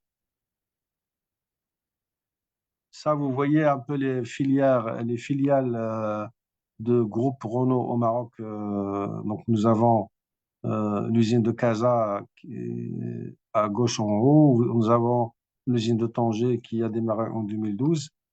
Nous avons la filière commerciale aussi avec sur le marché marocain. Donc, nous avons à peu près 40% des parts de marché entre différentes marques. Il y a une société de financement de services. Et puis, nous avons créé l'année dernière un hub digital qui s'appelle Renault Digital Maroc, qui développe des activités de solutions digitales pour le groupe, pas uniquement pour le Maroc, mais pour aussi le groupe au niveau international. Le zine de Tanger, c'est à gauche, donc on est sur une surface de 300 hectares. On produit chaque année 380 000 véhicules par an. on fabrique par jour 1300 véhicules par jour et plus de 90% de ce qu'on fabrique est à l'export. Et vous voyez à droite en haut, donc l'usine de Somaka, qui est une ancienne usine, mais qui a une capacité installée de 120 000 véhicules. On produit 420 véhicules par jour, donc ça fait 1720 véhicules qu'on fabrique chaque jour entre les deux usines. Et 2/3 de sa production est destinée à l'export en Europe, en Afrique et au Moyen-Orient. Voilà, donc j'ai terminé la présentation sur ces sujets. Maintenant, sur le futur, par rapport à la filière automobile, il y a les enjeux de souveraineté industrielle. Donc, Sa Majesté le Roi avait demandé l'année dernière, en marge de la première édition de la Journée nationale d'industrie, à ce qu'on puisse travailler toutes les filières industrielles sur ce qu'on appelle la dimension de la souveraineté industrielle. Et concrètement, pour la filière automobile et pour le groupe Renault au Maroc, nous avons quelques points très importants sur lesquels nous avons commencé à travailler. Les axes sur lesquels on travaille pour qu'on puisse assurer la compétitivité à long terme de la base industrie automobile marocaine, ils sont de 4 ou 5 points. Le premier point, c'est l'innovation. L'innovation, il faut qu'on passe d'un pays le futur de l'industrie automobile passe par l'innovation et par l'investissement dans la technologie du futur, notamment tout ce qui est robotisation, automatisation et industrie 4.0. Nous avons fait des investissements énormes au niveau de nos deux usines pour qu'on puisse apporter cette compétitivité et ces services à nos clients, quel qu'il soit leur pays où ils sont au niveau international. Donc, il y a l'innovation, ça permet aussi la montée en gamme et qui permet aussi à ce que la filière automobile marocaine puisse monter en gamme et renforcer son ancrage et sa compétitivité au niveau mondial. Le deuxième point sur lequel on est en train de travailler, c'est de renforcer notre intégration locale au Maroc. Nous avons des objectifs à l'horizon 2030 d'avoir un taux d'intégration locale à 80%. Au lieu de 65% aujourd'hui. Donc, on travaille là-dessus. Mais aussi, on travaille sur l'intégration en profondeur. Il faut qu'on passe d'une intégration horizontale à une intégration verticale qui permet d'aller chercher la matière première. Et on a commencé à travailler dessus, notamment, nous avons signé un contrat avec une société marocaine minière pour le cobalt qui rentre dans la fabrication des batteries électriques pour la transition énergétique. Et donc, c'est ce type d'exemples qui va nous permettre d'aller en profondeur et de renforcer la compétitivité des équipementiers et au final des voitures qu'on fabrique. Troisième enjeu, c'est la décarbonation. La décarbonation de la filière automobile, elle est fondamentale pour le futur parce que l'Europe, c'est notre principal marché. Et l'Europe a commencé à mettre en place des taxes carbone sur les voitures ou sur l'export. Donc, nous avons investi énormément au niveau de nos deux usines pour qu'elles puissent être des usines décarbonées. Je rappelle, par exemple, que l'usine de Tanger, c'est la première usine automobile au niveau mondial qui est zéro émission gaz carbonique, zéro rejet des flux industriels. Donc, tous les déchets liquides industriels sont recyclés et sont réutilisés dans le process de la peinture, ce qui permet de faire des économies à peu près de 800 mètres cubes d'eau par jour. Et nous utilisons les énergies renouvelables juste à côté de l'usine qui permet de faire fonctionner nos installations pour produire nos véhicules. Et l'autre point, le dernier point, c'est l'économie circulaire. L'économie circulaire, c'est un enjeu fondamental qui rentre aussi dans tout ce qui est protection de l'environnement, développement durable. Et concrètement, c'est qu'on puisse recycler tous les déchets industriels que nous générons dans nos process, métalliques, plastiques ou autres, qu'on puisse voir avec des sociétés expertes au Maroc pour qu'ils puissent les recycler, les retraiter et qu'on puisse les donner à des équipementiers pour qu'ils puissent les réutiliser comme matière première pour nous produire les pièces dont on a besoin pour qu'on puisse fabriquer nos voitures. Et comme cela, on va rentrer dans une économie vertueuse, circulaire, qui permet la protection de l'environnement, de répondre aux exigences du groupe en matière de réduction des émissions CO2 et puis surtout aux exigences des clients au niveau international. Et nous avons concrètement démarré avec, nous sommes en train de démarrer avec les déchets métalliques, avec le prestataire qui travaille avec nous pour qu'on puisse les recycler et les réutiliser chez un équipementier, enfin un sidérurgiste à Casablanca, sans le nommer, qui va nous produire les bobines de tôle qu'on va réutiliser dans nos process d'emboutissage pour produire l'ensemble de la caisse dont on a besoin par rapport aux véhicules qu'on fabrique. Donc voilà, globalement, c'est ce que je voulais vous dire sur le groupe Renault au Maroc et sur le Maroc de façon générale. Merci beaucoup, Monsieur Béchéri, pour votre précieuse intervention.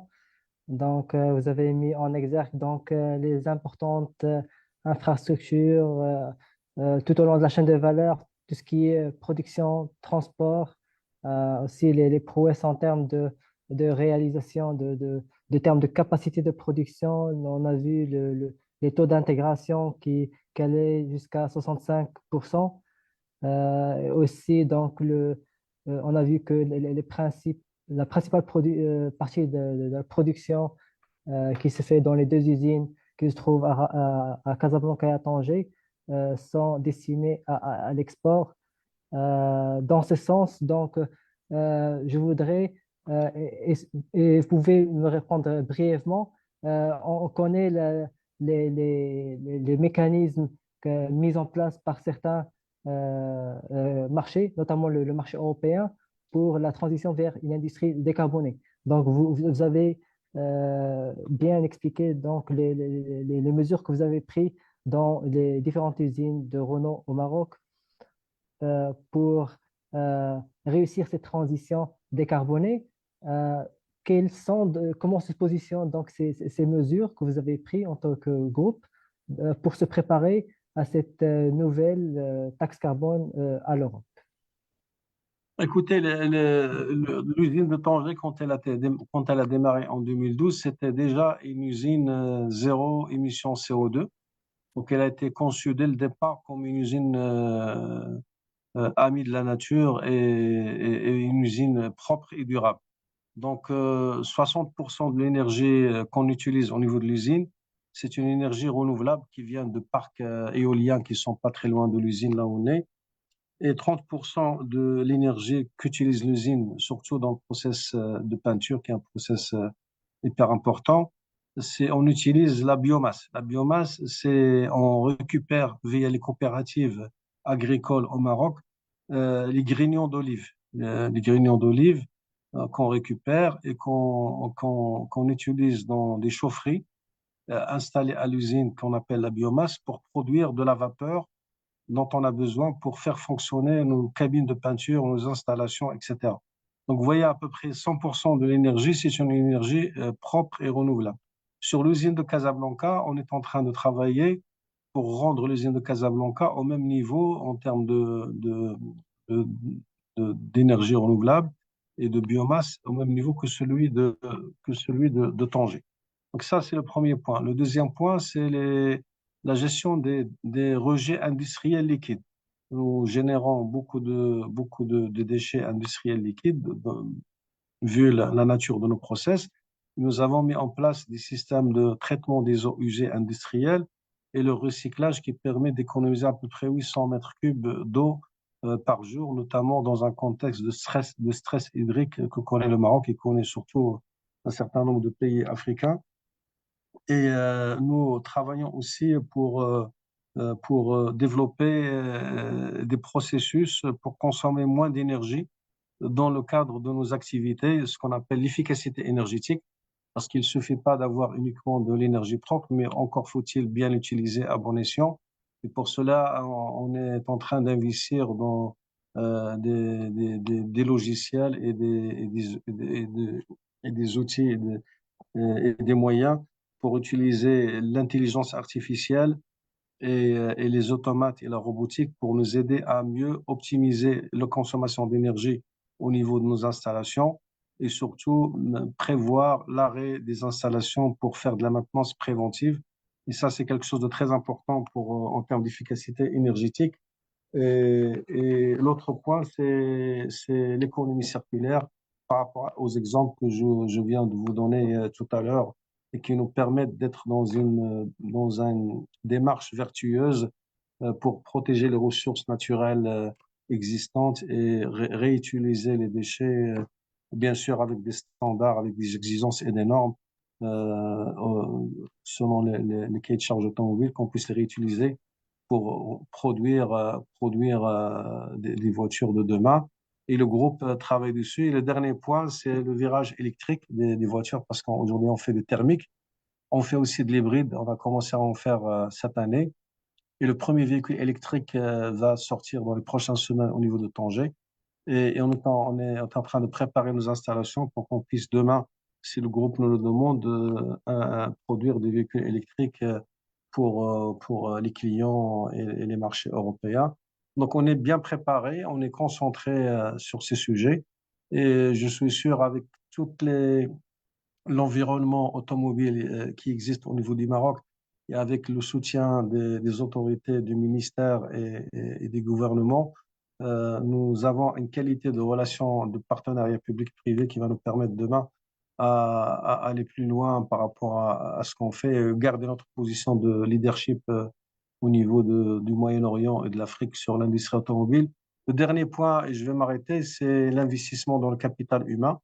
Il est très important d'investir sur les compétences automobiles de demain dans le futur, et pas uniquement celles d'aujourd'hui, mais dont on aura besoin sur le moyen terme.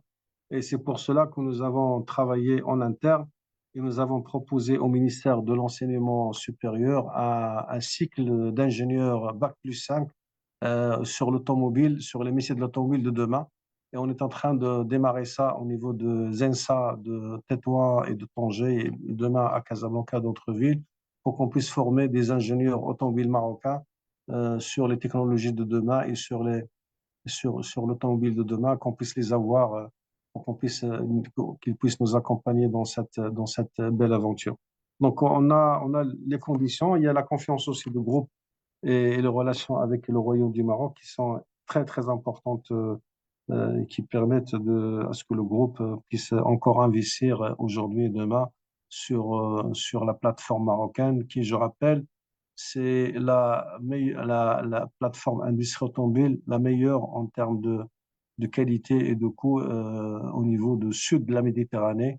Et ça, c'est quelque chose de très important. Donc, nous avons l'obligation, le devoir, tous ensemble, acteurs publics et privés, à renforcer ça et à le maintenir dans le temps.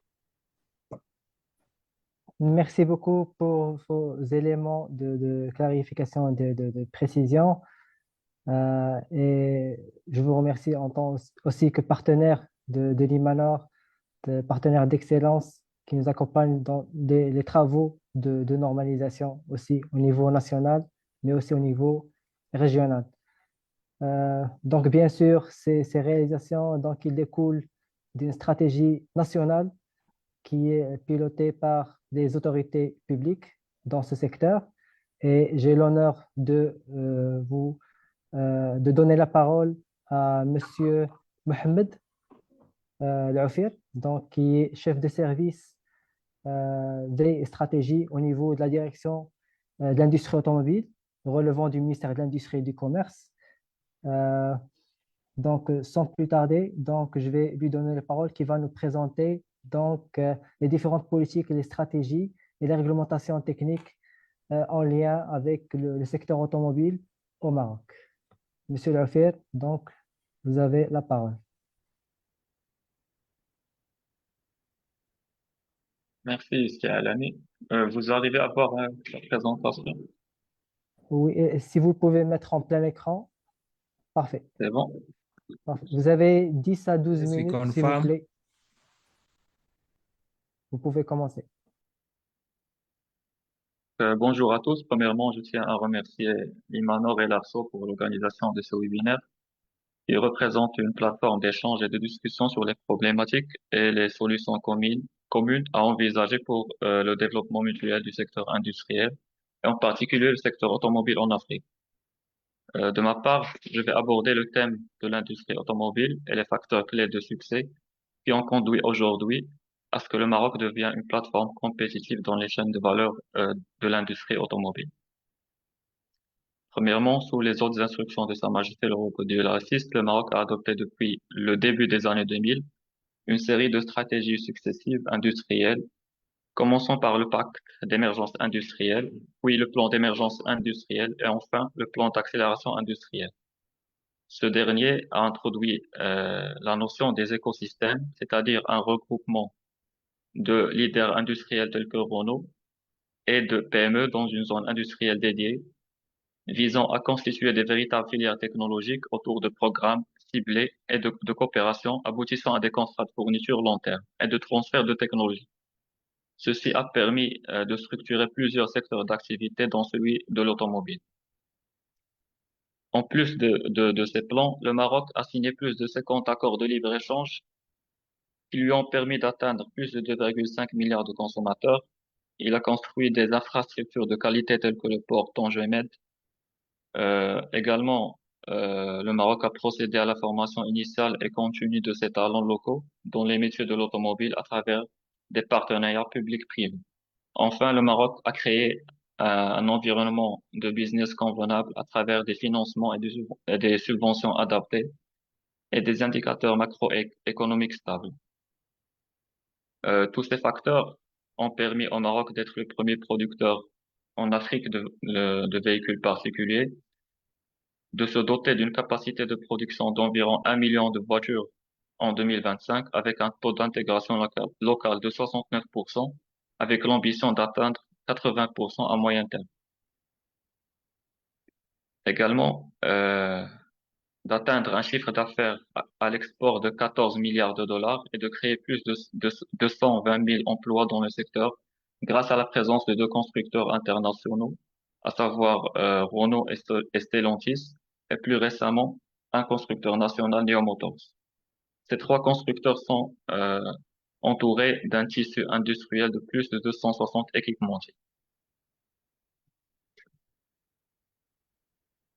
Le Maroc n'est pas seulement une plateforme de production de voitures, mais également une plateforme de sourcing de pièces pour plusieurs constructeurs mondiaux tels que Hyundai, Tesla, Volkswagen. À savoir que la moitié des exportations automobiles du Maroc sont des parties ou de pièces de voitures. Le chiffre est estimé à plus de 7 milliards d'euros. On peut noter aussi que la composition des voitures produites au Maroc comporte des véhicules thermiques, hybrides et électriques. À savoir comme exemple la Dacia Sandero diesel qui est le deuxième véhicule le plus vendu en Europe, ou encore la Fiat Topolino 100% électrique qui a décroché le prix prestigieux du meilleur nouveau design dans la catégorie des mini-cars en Allemagne. Et plus récemment, le lancement de la production de la Dacia Jogger hybride qui figure dans le top 5 mondial des breaks les plus vendus en 2023. Au-delà de toutes ces réalisations, le Maroc a vu l'évolution et les transformations mondiales vers des modes de transport plus écologiques, a tracé comme nouvelle stratégie de se positionner sur l'ensemble de la chaîne de valeur de la mobilité électrique. Cette chaîne de valeur à fort potentiel que tout le monde connaît aujourd'hui commence par les matières premières telles que les phosphates, le cobalt, le lithium, puis les composantes de cellules, la fabrication des cellules, la fabrication des véhicules électriques et enfin le recyclage. Dans ce sens, plusieurs protocoles d'accord et conventions d'investissement ont été signés avec des groupes internationaux, tous dans la même logique qui a fait le succès des stratégies précédentes, à savoir le partenariat public-privé. Ainsi, des entreprises comme Gotion, CNGR, Glencore se sont associées avec des groupes marocains comme l'OCP Managem, la CDG Almada, pour mettre en œuvre tous les projets nécessaires à l'écosystème de la batterie et mobilité électrique. Le pipeline des projets est estimé à plusieurs milliards de dirhams. Cet engouement pour ces grands projets dans ce secteur d'activité prometteur est bien sûr endossé à des atouts que le Maroc présente aujourd'hui dans son offre de valeur, à savoir premièrement une capacité démontrée de production de toutes sortes de véhicules, Deuxièmement, une disponibilité et de réserve importante de matières premières.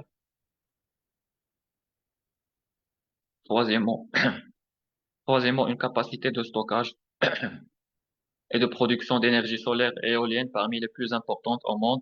Quatrièmement, une stratégie énergétique ambitieuse qui a pour objectif d'atteindre 52% du mix énergétique en énergie renouvelable en 2030. Cinquièmement, des partenariats et des relations avec des pays africains qui disposent également de divers atouts, notamment des matières premières, ce qui attire davantage d'investissements étrangers, principalement chinois, américains, mais aussi européens, ce qui pourrait contribuer significativement à une chaîne de valeur automobile africaine comme objectif tracé par le secrétariat de l'ASLEC. Bien sûr, il s'agit ici de mentionner que tous ces partenariats se sont renouvelés du fait du retour du Maroc à l'Union africaine en 2017, grâce à la vision royale de Sa Majesté que Dieu l'assiste. Et ceci après avoir effectué une quinzaine de visites dans le continent africain, au cours desquelles plus de 1000 accords de partenariat ont été signés avec les pays africains frères, chose qui a placé le Maroc comme étant le second investisseur sur le continent et le premier en Afrique de l'Ouest. Tout ceci démontre de l'importance stratégique que l'Afrique représente pour le Maroc dans sa stratégie de développement gagnant-gagnant tournée vers un futur très prometteur dans plusieurs secteurs d'activité. Enfin, pour ce qui est de l'industrialisation en Afrique, plusieurs institutions internationales et africaines s'accordent sur la nécessité de l'industrialisation en Afrique pour que le continent réalise son plein potentiel de croissance et de valeur ajoutée. Ainsi, l'indice de l'industrialisation en Afrique, publié par la Banque africaine de développement en 2022, qui est une initiative phare de cette banque visant à améliorer la connaissance sur les facteurs et les moteurs de développement industriel en Afrique, a donné toute la première vue d'ensemble des progrès industriels réalisés sur le continent. Les résultats de cette première édition montrent que la plupart des pays africains progressent, quoique lentement, dans leur développement industriel, et montrent ainsi que quelques pays ont déjà acquis des capacités de production sophistiquées. En détail, plus de 37 pays africains ont connu une importante amélioration au cours de la dernière décennie. Certains pays comme l'Éthiopie, le Rwanda, le Maroc ont mis en place des réseaux et des parcs industriels, ainsi que d'autres mesures visant à promouvoir le développement des PME. Toutefois, de manière générale, le rythme du développement industriel demeure trop lent. Les emplois ne sont pas créés au rythme requis pour satisfaire les besoins d'une population en pleine croissance et permettre au pays de tirer parti de la dividende démographique. En plus, la part de l'industrie manufacturière africaine dans la production mondiale est tombée à moins de 2% et le continent demeure peu intégré dans les chaînes de valeur mondiale. De ce fait, je citerai ici les principaux défis évoqués par la lettre royale adressée à la 4e édition du Forum pour l'investissement en Afrique tenu en Marrakech en 2023. Le premier défi est l'infrastructure. On peut dire ici que le gap d'infrastructure des pays africains est particulièrement frappant lorsqu'on confronte les indicateurs de développement des infrastructures en Afrique à ceux des autres régions du monde. Le secteur de l'énergie, notamment, est l'un des exemples les plus illustratifs du retard accusé par l'Afrique en matière de développement des infrastructures. En effet, bien que le potentiel énergétique du continent, aussi bien en termes d'énergie fossile que d'énergie renouvelable, soit considérable, le taux d'accès à l'électricité demeure faible. Il est essentiel de reconnaître l'ampleur de ce problème et de s'engager à le résoudre de manière décisive, car des infrastructures de qualité ne conduisent pas seulement à la croissance économique, mais aussi au développement humain en favorisant l'accès aux services de santé et d'éducation et en stimulant la productivité des PME. Le deuxième défi, c'est les changements climatiques. Les défis du changement climatique qui, paradoxalement, affectent négativement le développement du continent, alors que celui-ci ne représente que 4% dans les émissions de gaz à effet de serre à l'échelle planétaire. Et enfin, le troisième défi, c'est le financement. En effet, le recours à la dette comme source principale de financement des politiques nationales visant à contenir les effets des chocs exogènes conjugués à la hausse des taux d'intérêt et à une spirale inflationniste persistante, fragilisent les marges de manœuvre des pays africains et réduisent considérablement leur capacité à concilier le besoin de développement économique, social et les impératifs des équilibres budgétaires. Donc voilà, je vous remercie.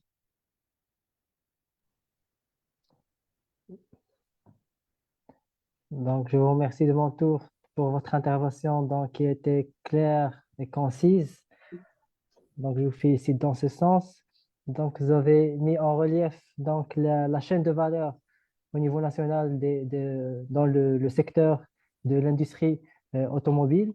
Donc, les différents écosystèmes industriels qui existent, mais aussi donc, les importants projets d'investissement qui ont été réalisés et qui sont en cours, surtout dans le domaine de la mobilité durable et dans le futur pour les stockages, tout ce qui est batterie électrique. Vous avez aussi précisé donc, les principaux défis auxquels il est confronté l'industrie automobile au niveau national. Donc, je voudrais dans ce sens vous poser une question par rapport au contexte africain. Pourquoi l'industrie automobile est-elle stratégique pour l'industrialisation en Afrique? Si vous pouvez répondre en 2 à 3 minutes. Oui, d'accord. Merci pour votre question.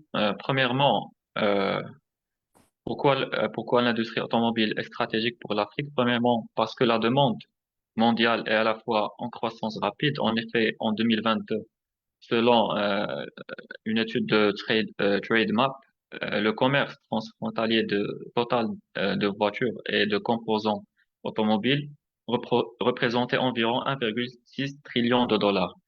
C'est plus que la valeur totale des expéditions du pétrole et 2 fois la valeur du commerce du gaz naturel.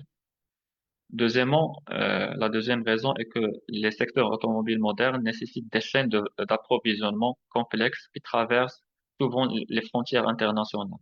Même aux États-Unis ou en Chine, la plupart des fabricants ne sont pas en mesure de se procurer tous les intrants nécessaires au niveau national.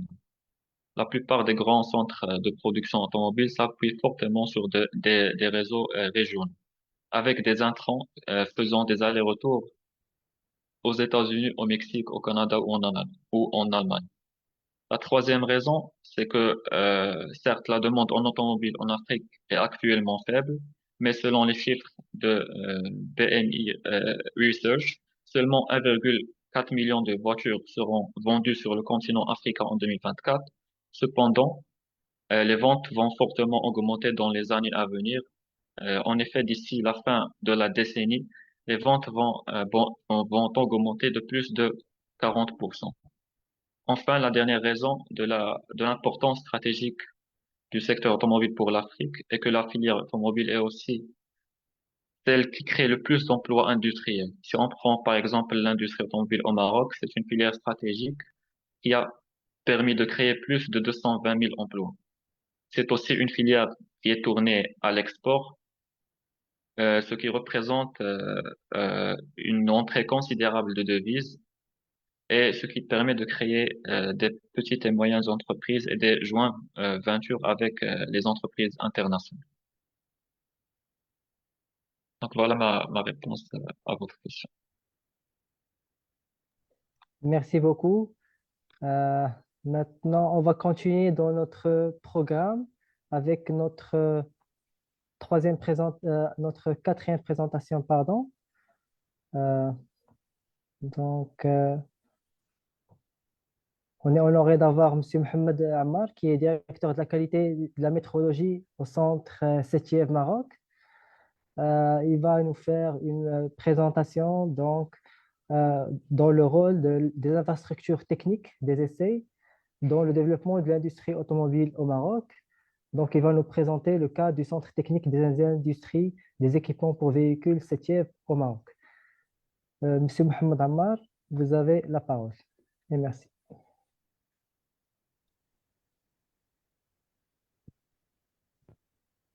Merci, merci, Hussam. Donc, tout d'abord, À mon tour, je remercie les organisateurs, ARSO et Imanor, pour l'organisation de cet événement très important et également de nous avoir associés en tant que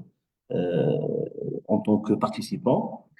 Et ce sera avec un grand plaisir que je partagerai avec vous la présentation de cette IEF, donc le centre technologique lié au secteur automobile au Maroc. Donc, je vais partager un peu mon écran. Est-ce que c'est bon? Oui, est-ce que vous pouvez le mettre en plein écran? Bon, Parfait. Vous avez la parole. merci. Alors, l'intitulé de ma présentation est le rôle des infrastructures technologiques dans l'industrie automobile au Maroc, 17e. Le déroulé de ma présentation sera comme suivant. Donc, je vais présenter le centre, CETIEV, et le rôle du CETIEV dans la normalisation de l'industrie automobile. Je vais citer également quelques réalisations du CETIEV pour finir à la fin par une conclusion. Alors, le CETIEV, il est en étroite collaboration avec plusieurs acteurs et partenaires.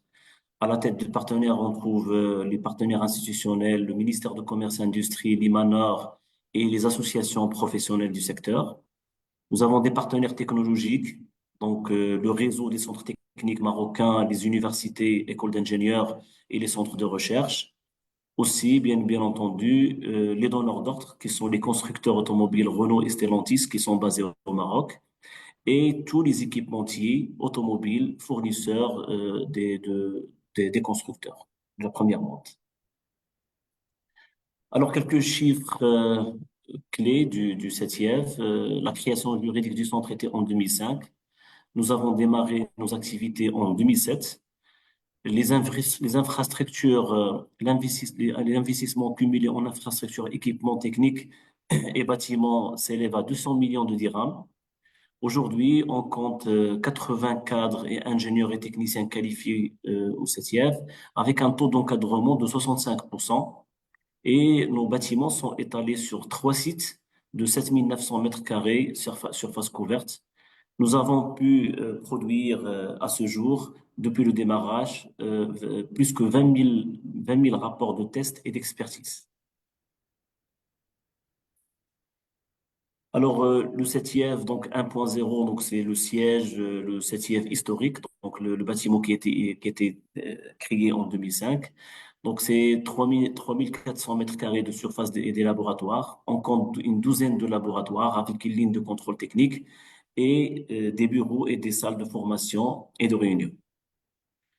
Alors, bien entendu, étant donné que le centre CETIEV est un ensemble de laboratoires, pour exercer le métier de laboratoire, il faut avoir un certain nombre d'agréments, de certifications et d'accréditations. Donc, premièrement, nous sommes agréés par le ministère de Commerce et Industrie pour l'évaluation de la conformité des composants pour véhicules. Nous sommes accrédités ISO 17025 par le CEMAC, l'organisme d'accréditation marocain. Nous sommes qualifiés par l'IMANOR pour les essais dans le cadre du label Salamatuna. Et on est certifié ISO 9001 par AFNOR. Et on est accrédité et habilité par les 2 constructeurs marocains basés au Maroc, qui sont Renault et Stellantis. Alors, nos domaines d'intervention sont basés essentiellement sur les essais, analyses, expérimentations au niveau de laboratoire. C'est notre cœur des métiers. Et c'est à travers cette infrastructure laboratoire qu'on peut offrir à nos clients de l'expertise, de l'assistance technique et participer à des projets de recherche et développement, de participer et de mener des études d'intérêt général pour le secteur automobile et de dispenser des formations pour les entreprises et accompagner leurs laboratoires à l'accréditation ISO 17025. Donc aujourd'hui, CETIEV est devenu un partenaire technologique de l'industrie automobile à travers ces plateformes d'essais complètes. Donc le CETIEV dispose de laboratoires et de moyens de test couvrant les aspects fonctionnels et des performances des équipements pour véhicules, de la sécurité à la durabilité. Ces moyens comprennent des bancs d'essais concernant une multitude de domaines, de produits et de familles de produits. Je citerai à titre d'exemple le freinage, les pneumatiques, le châssis, vitrage, la filtration, les batteries, la compatibilité électromagnétique, l'habitacle intérieur de véhicules, les faisceaux de câbles, etc. Le CETIEV également rend des services d'évaluation de la conformité de la certification. Donc, on est un centre agréé et reconnu par les autorités nationales pour l'évaluation de la conformité des équipements véhicules et les pièces de rechange selon les normes marocaines de sécurité et d'environnement en vigueur. Le CETIEV aussi, c'est un centre d'expertise en recherche et développement.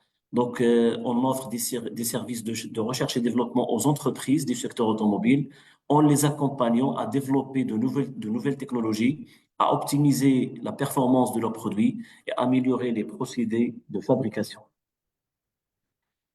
Donc, le CETIEV offre à ses clients des prestations d'essais complètes et diversifiées. Donc, on trouve tous les, d'ailleurs, je tiens à préciser aujourd'hui que, c'est-à-dire que le secteur automobile, c'est un domaine qui est multidisciplinaire. Donc, vous savez très bien que pour fabriquer un véhicule, donc on trouve tous les domaines. Donc, la mécanique, l'électrique, matières premières, on trouve tout, du plastique, du métal. Donc, il y a de l'électronique, de l'électricité. Donc, il y a tous les domaines. Donc, c'est pourquoi, donc, d'où un peu donc le choix d'infrastructures et de mise en place de moyens techniques.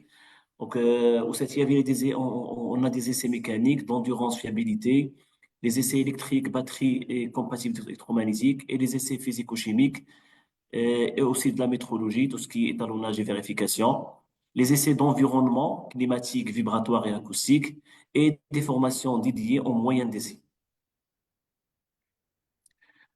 Alors, le rôle du CETIEV dans la normalisation du secteur des industries pour véhicules, le CETIEV, il est membre des commissions, de toutes les commissions techniques de normalisation concernant le secteur, comme la commission technique de normalisation des équipements automobiles, motocycles et cyclomoteurs, transport et mobilité, véhicules électriques, les produits pétroliers lubrifiants, la CEM. Donc, le CETIEV est un membre très actif au niveau de commission, de par sa force de proposition technique et sa capacité à analyser et comprendre et appréhender les cahiers des charges et les textes réglementaires, et aussi donc de par son statut qui lui donne un peu le statut d'interlocuteur neutre et impartial dans toute discussion ou litige technique. Donc, on a dans nos moyens dans le cadre de la normalisation, on consulte toutes les normes marocaines auprès de notre partenaire Imanor. Nous avons l'accès au portail des normes des constructeurs automobiles, Renault Group et Stellantis, puisqu'on est habilité et accrédité par les deux constructeurs. On est abonné à la base de données Cobase d'AFNOR et on consulte régulièrement les sites officiels de la réglementation, surtout de l'homologation de véhicules des Nations Unies. Et nous avons constitué en interne une base de données CITINOR, qui est c'est-à-dire les normes de CETIEV, base de données interne. Et on a développé un portail concernant le guide national d'homologation de véhicules. Chronologie un peu de développement de ce que, c'est-à-dire de l'assistance que CETIEV a pu donner au niveau aux partenaires institutionnels dans le cadre de l'évaluation de la conformité des pièces de rechange pour véhicules. Donc, depuis le démarrage de l'activité, on a travaillé sur des projets de normes, donc l'adoption de projets de normes marocaines pour l'évaluation de la conformité des pièces de rechange et des composants pour véhicules. Donc, je citerai le vitrage automobile, les pneumatiques, quelques composants de système de freinage comme les plaquettes de frein, les garnitures de frein, les flexibles de frein, le liquide de frein, les câbles de frein à main, les disques de frein, la partie suspension comme les ressorts à lame, donc les pneumatiques, les jantes, les courroies, les chaînes, donc une multitude de produits qui ont été adoptés tout au long de l'existence du CETIEV, la partie intérieure de véhicules, les filtres automobiles, donc même les joints aussi, les joints automobiles et l'amortisseur, les rétroviseurs dernièrement en 2022 et même les produits pétroliers, les produits chimiques comme les lubrifiants, le liquide de refroidissement, le liquide de frein.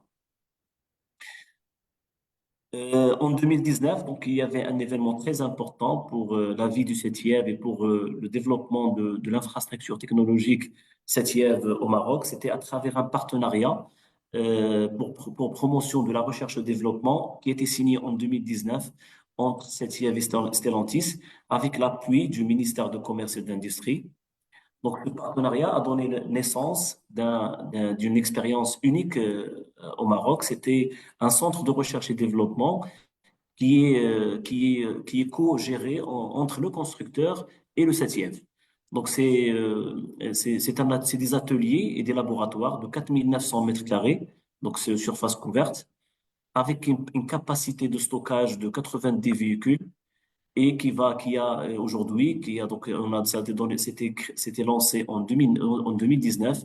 Aujourd'hui, il y a plus qu'une centaine d'ingénieurs et techniciens qui travaillent sur des projets de recherche et développement de nouveaux véhicules pour le compte du constructeur Stellantis.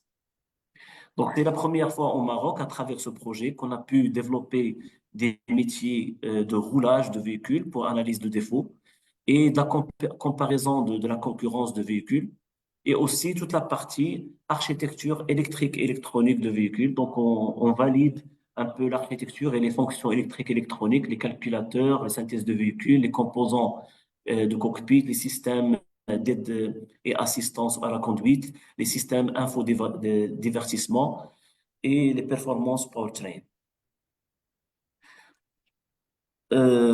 Pour conclure, donc, je dirais que les centres technologiques sont très importants pour la mise en application des normes.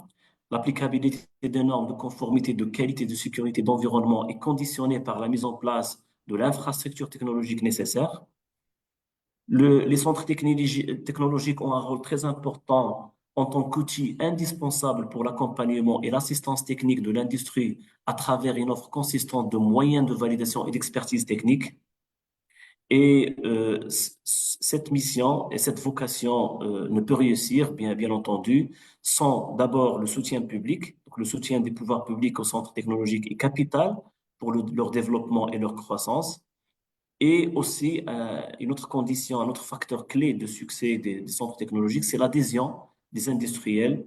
Donc, c'est à travers l'implication, le dynamisme et l'adhésion du secteur industriel que on peut garantir la croissance et la pérennité des centres technologiques.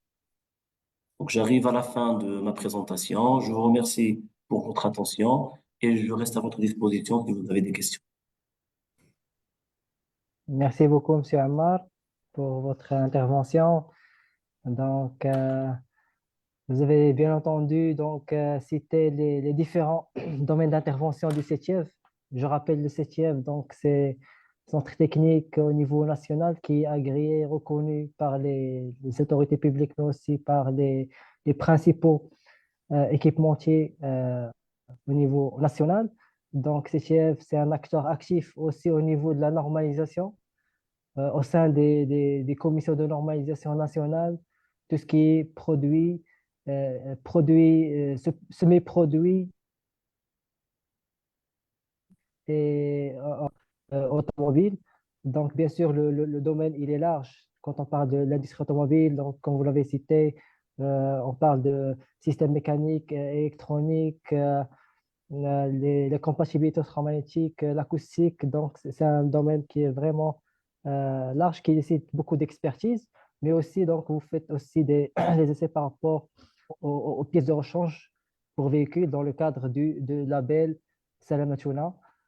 Dans ce cadre, donc vous avez bien entendu présenté l'infrastructure qui existe au niveau national, mais je voudrais avoir votre avis, selon vous, au niveau africain, quels sont les principaux défis auxquels l'Afrique est confrontée lors de l'adoption de l'infrastructure technique et comment peuvent-ils être relevés, selon vous? D'accord. Oui, en réponse à cette question, donc quels sont les défis rencontrés au niveau du continent africain pour l'adoption d'infrastructures technologiques? Premièrement, c'est le choix de l'infrastructure technologique qui doit absolument être adapté au contexte d'abord national, contexte de chaque pays et du contexte de notre continent. le contexte, c'est surtout les tissus industriels, parce qu'une plateforme technologique, tout d'abord, il est là pour répondre à un besoin. Donc, un besoin précis d'une industrie, que ce soit, comme j'ai dit, que ce soit à l'échelle nationale, régionale ou continentale. Et donc, c'est à travers cette identification de besoins qu'on peut définir et faire le bon choix pour répondre aux besoins. Deuxièmement, il ne faut pas dissocier l'infrastructure technologique de l'infrastructure qualité.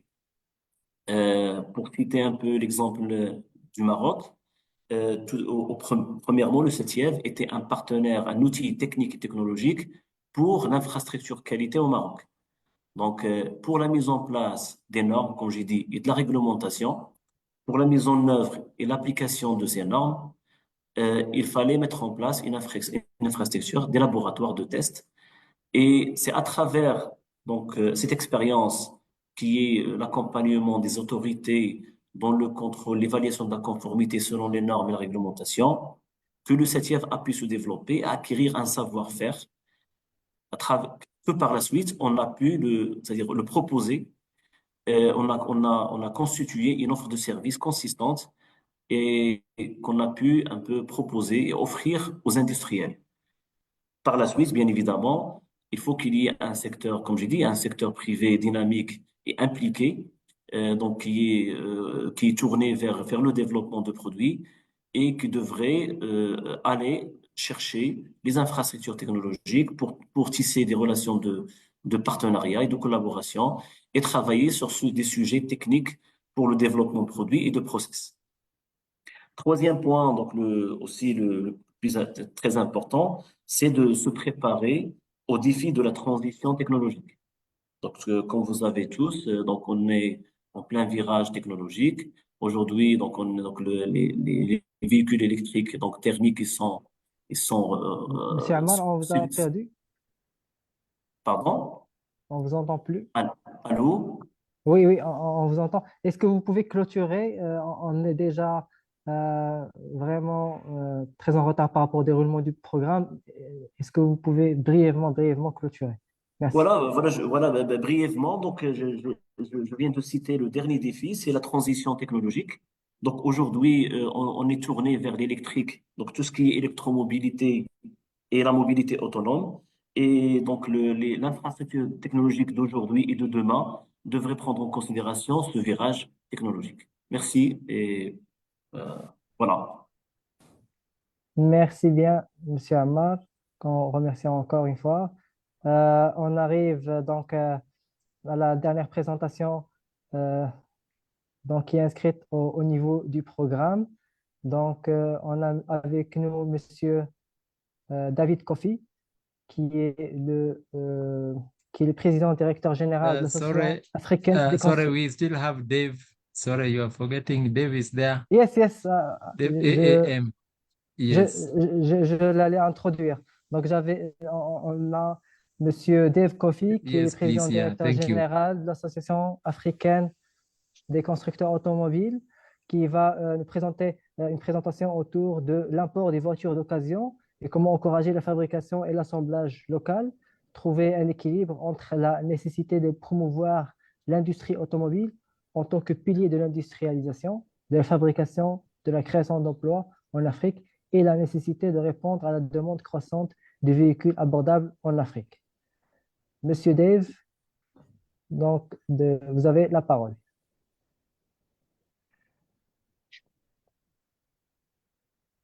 Thank you. Are you able to see the presentation? Yes, can you make it full screen, please? Yes, we confirm. Yeah. But put on more. Yes. Okay. So I must confess, I have 5 minutes because I've got a stop at 16:30. So apologies. I'll be very quick and I'll need to exit. So thank you for including AAAM. Thanks to our partners ARSO, and it's been an honor to participate in this with the team from Morocco and from Renault. I'll get to the point quickly. We're a Pan-African private sector association on a mission to industrialize the automotive sector in Africa. And that automotive word's moved on to mobility for the reasons that I will mention. More and more companies are joining and believe in the future of Africa. We've spoken already at length about the insignificant role Africa plays in the world in terms of global demand, where we have 17% of the world's population. We believe that with the right industrial policies in place and ecosystems, like India has successfully executed, we can actually increase demand to at least 3.3 million new vehicles by the year 2035. It was highlighted that a continental automotive strategy has been developed. It's quite correct and is currently being implemented. It was adopted by the AFCFTA Council of Ministers, and clearly not everyone is going to manufacture a vehicle, and countries will find their role in the value chain, and that's what we are extensively involved with. Scale is very important to driving competitiveness, and there are a number of factors that's going to give Africa the scale to be competitive, and I list them here. Implementation of the AFCFTA, the strategy implementation that I've shared with you, the mineral transformation opportunities for use in electric vehicles. And I was delighted to hear Renault is actually vertically integrating and getting involved in mineral transformation and cobalt. That's absolutely excellent. And I've heard other companies heading that way too. And clearly there's going to be a strong growth in population across Africa, expected to double by 2050, and obviously with an emerging middle class. So the real heart of this discussion is the question around used cars and industrialization. So what we need and what we are focusing on is affordable mobility. Our vision is to actually develop a used vehicle ecosystem where vehicles in the future that were manufactured in Africa become the used vehicles in Africa. So we want to transition away from being a dumping ground, where on my first slide, or one of my first slides, I showed that 3 to 5 million used vehicles are being imported into Africa. Many of them are substandard, and that was covered by Nadine earlier. If we want to move away from that, we want to manufacture vehicles in Africa. We want to let them be part of the ecosystem. We want those vehicles to actually attract vehicle finance. It's important that we develop a competitive vehicle finance ecosystem in Africa, and we have a project in Ghana that's driving that. Yes, we need to bring people into mobility, and so it could be solutions like mobility as a service. You are seeing entry-level vehicles now becoming more and more competitive imported into Africa. Public transport, there's huge opportunity to actually improve public transport and moving into sustainable powertrains. Micro-mobility, you saw in Morocco, there's a number of micro-mobility options. On the right, there's a picture of a vehicle in Tunisia. And what about remanufacturing, extending life of vehicles, ensuring that they are safe and sustainable? There are a number of options being explored, but it's critical that we provide affordable mobility that will allow us to move away from used vehicles being imported into Africa and transitioning to vehicles manufactured in Africa. The reason people purchase these imported used vehicles, many of them not roadworthy, is because they're affordable. And we need to replace that need and create affordable mobility solutions in Africa. We've spoken, so in essence, we're saying, let's formalize the used vehicle ecosystem. You can imagine a vehicle that's made in Africa, that's competitive, that becomes a used vehicle, that attracts vehicle finance because it's roadworthy and meets requirements, is a very good option than paying cash for an imported used vehicle. So the development of standards has been covered extensively. We are driving the likes of the EU has legislation on the table right now that will be considered by the EU Commission to ensure that all vehicles exported from Europe are actually roadworthy. Now that's a game changer.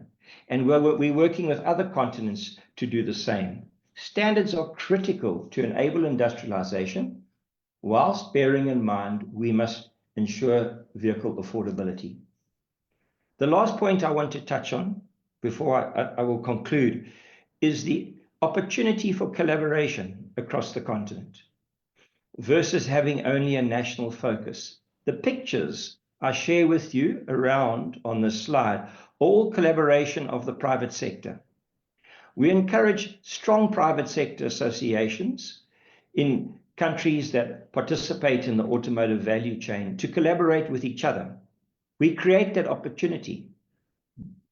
The private sector does business. Government sets the framework and the environment to do business in. And for example, next week, there is the German Africa Business Summit taking place in Nairobi.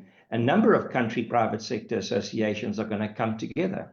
We were recently in the bottom right picture, we were at the IAA in Hanover, an organization that is organized by the VDA. We had strong private sector association attendance from across Africa. So we, please, in your countries, encourage that. Encourage these countries, the private sector, to collaborate, and we can introduce them to the other associations. So I want to end off, because I really have run out of time, is just to highlight that we have a massive opportunity for industrialization. We understand we need to provide affordable mobility, and we believe there's a big opportunity for economic development for Africa and job creation across the continent. But this opportunity will not be realized unless we take deliberate actions and we actually get involved and we make the difference and we collaborate.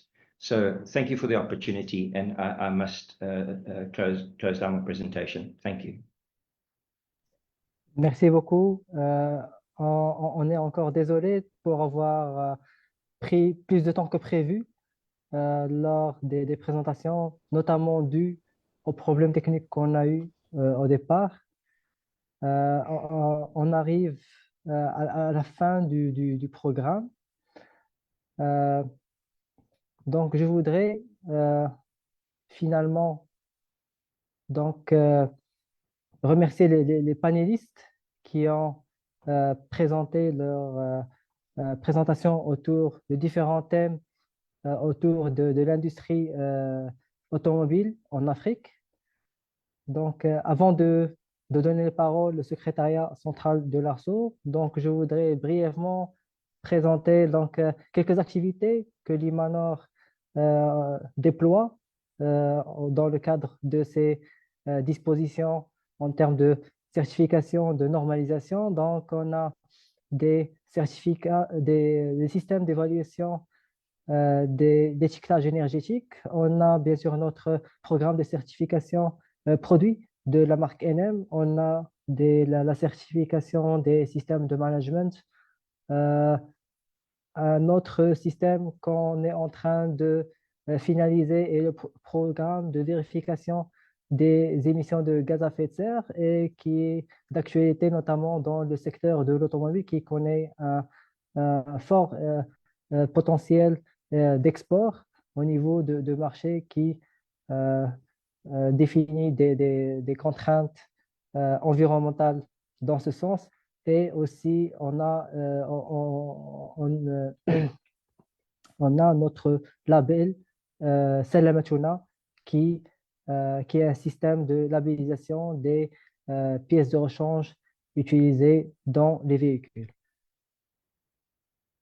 Avant de donner la main au monsieur représentant du secrétaire central de l'ARSO, je voulais juste partager avec vous cette photo qui a été prise lors du dernier conseil de l'ARSO que le Maroc a abrité à Casablanca du 4 au 7 novembre 2024 et qui a aussi connu une formation autour des émissions de gaz à effet de serre.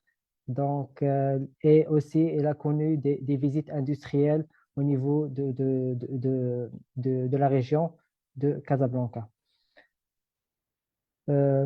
Donc, c'était tout. Je vous remercie. Donc, j'ai remarqué le fort engagement des participants. Malgré la longueur du webinaire, j'ai remarqué que le nombre de participants, il n'a pas connu une régression considérable. Donc, ça donne une idée sur l'engagement des participants et la qualité des présentations que nous ont fait part nos panélistes. Donc, merci beaucoup pour votre attention et je donne la main à secrétariat central de l'ARSO pour donner des mots de clôture.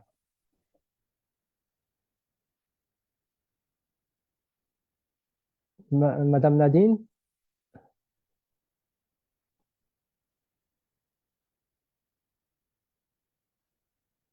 C'est au Congo.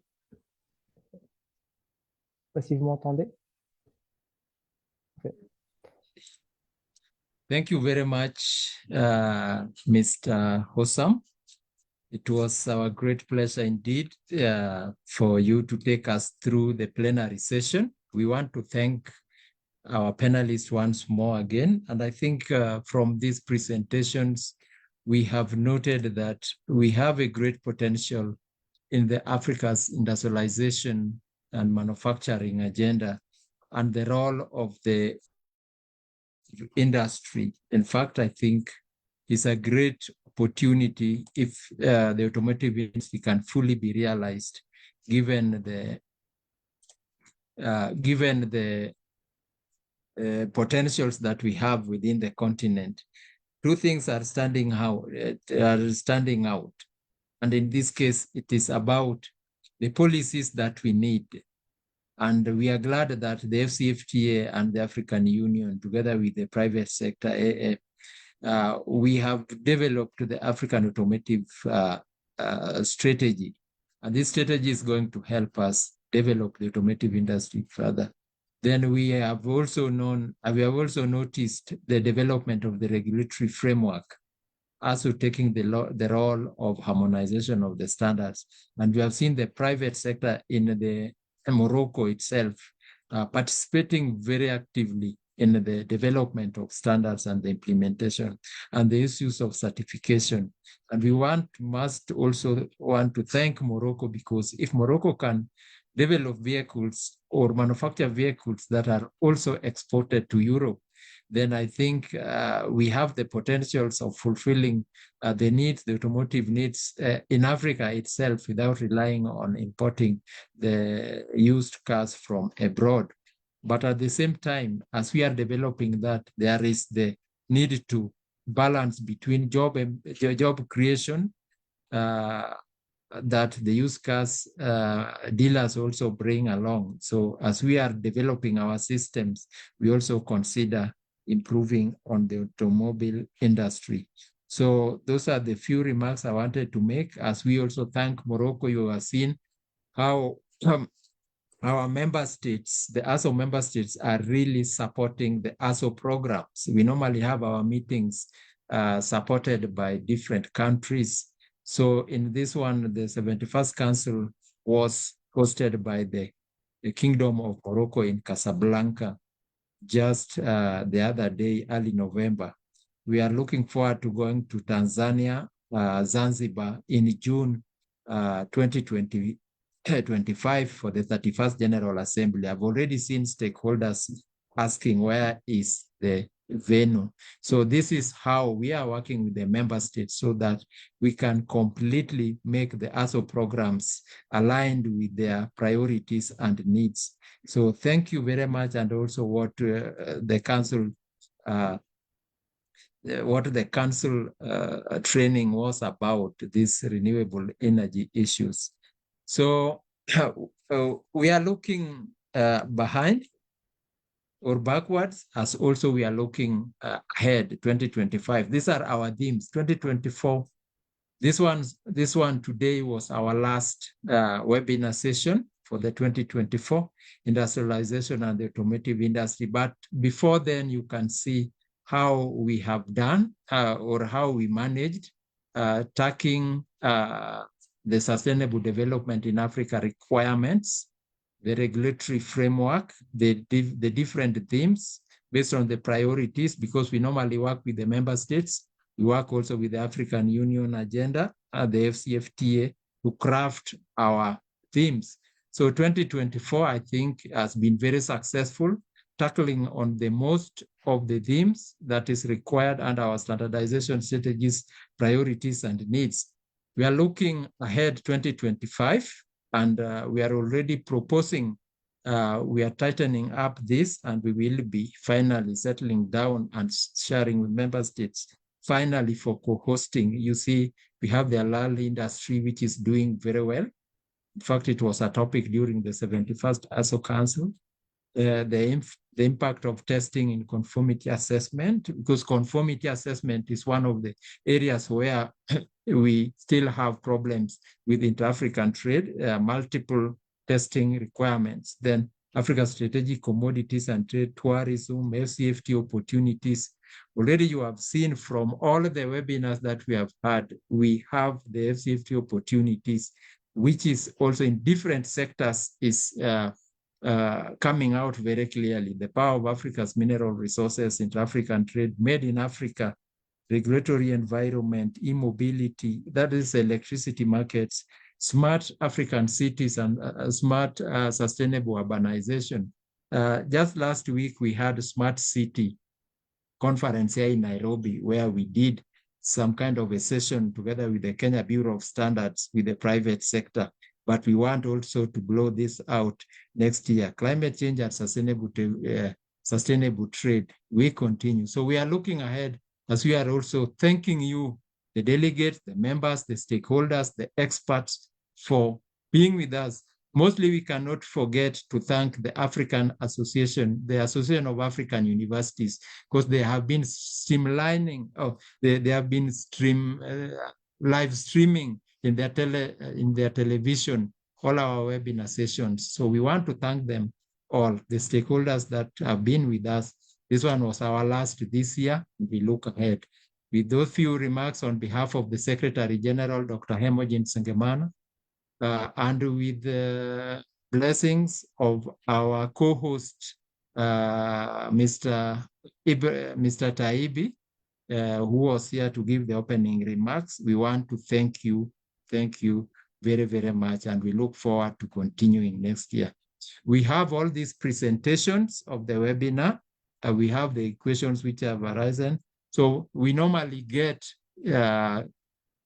inquiries about given the presentation. So all the presentations that we have during all the webinars are at ARSO Central Secretariat, and we normally give them to stakeholders as they come. And also for our panelists, it is a great opportunity because we have all the databases, and several times we share them with our stakeholders, members, whenever they want a panelist to share their insights in different topics that they also participated in ARSO webinars.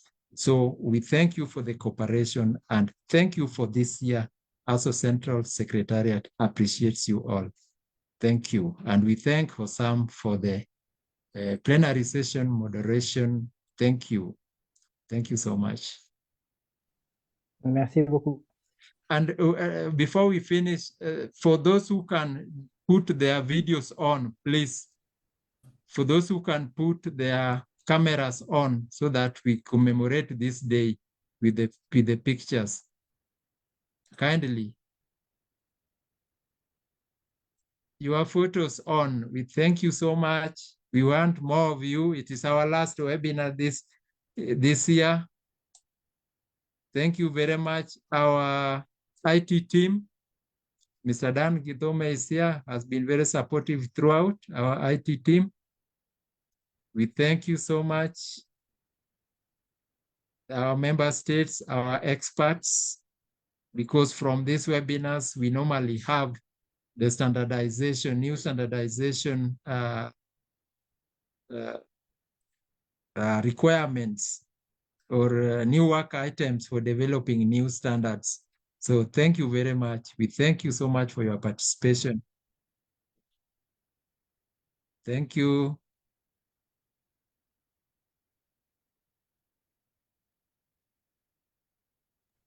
Merci.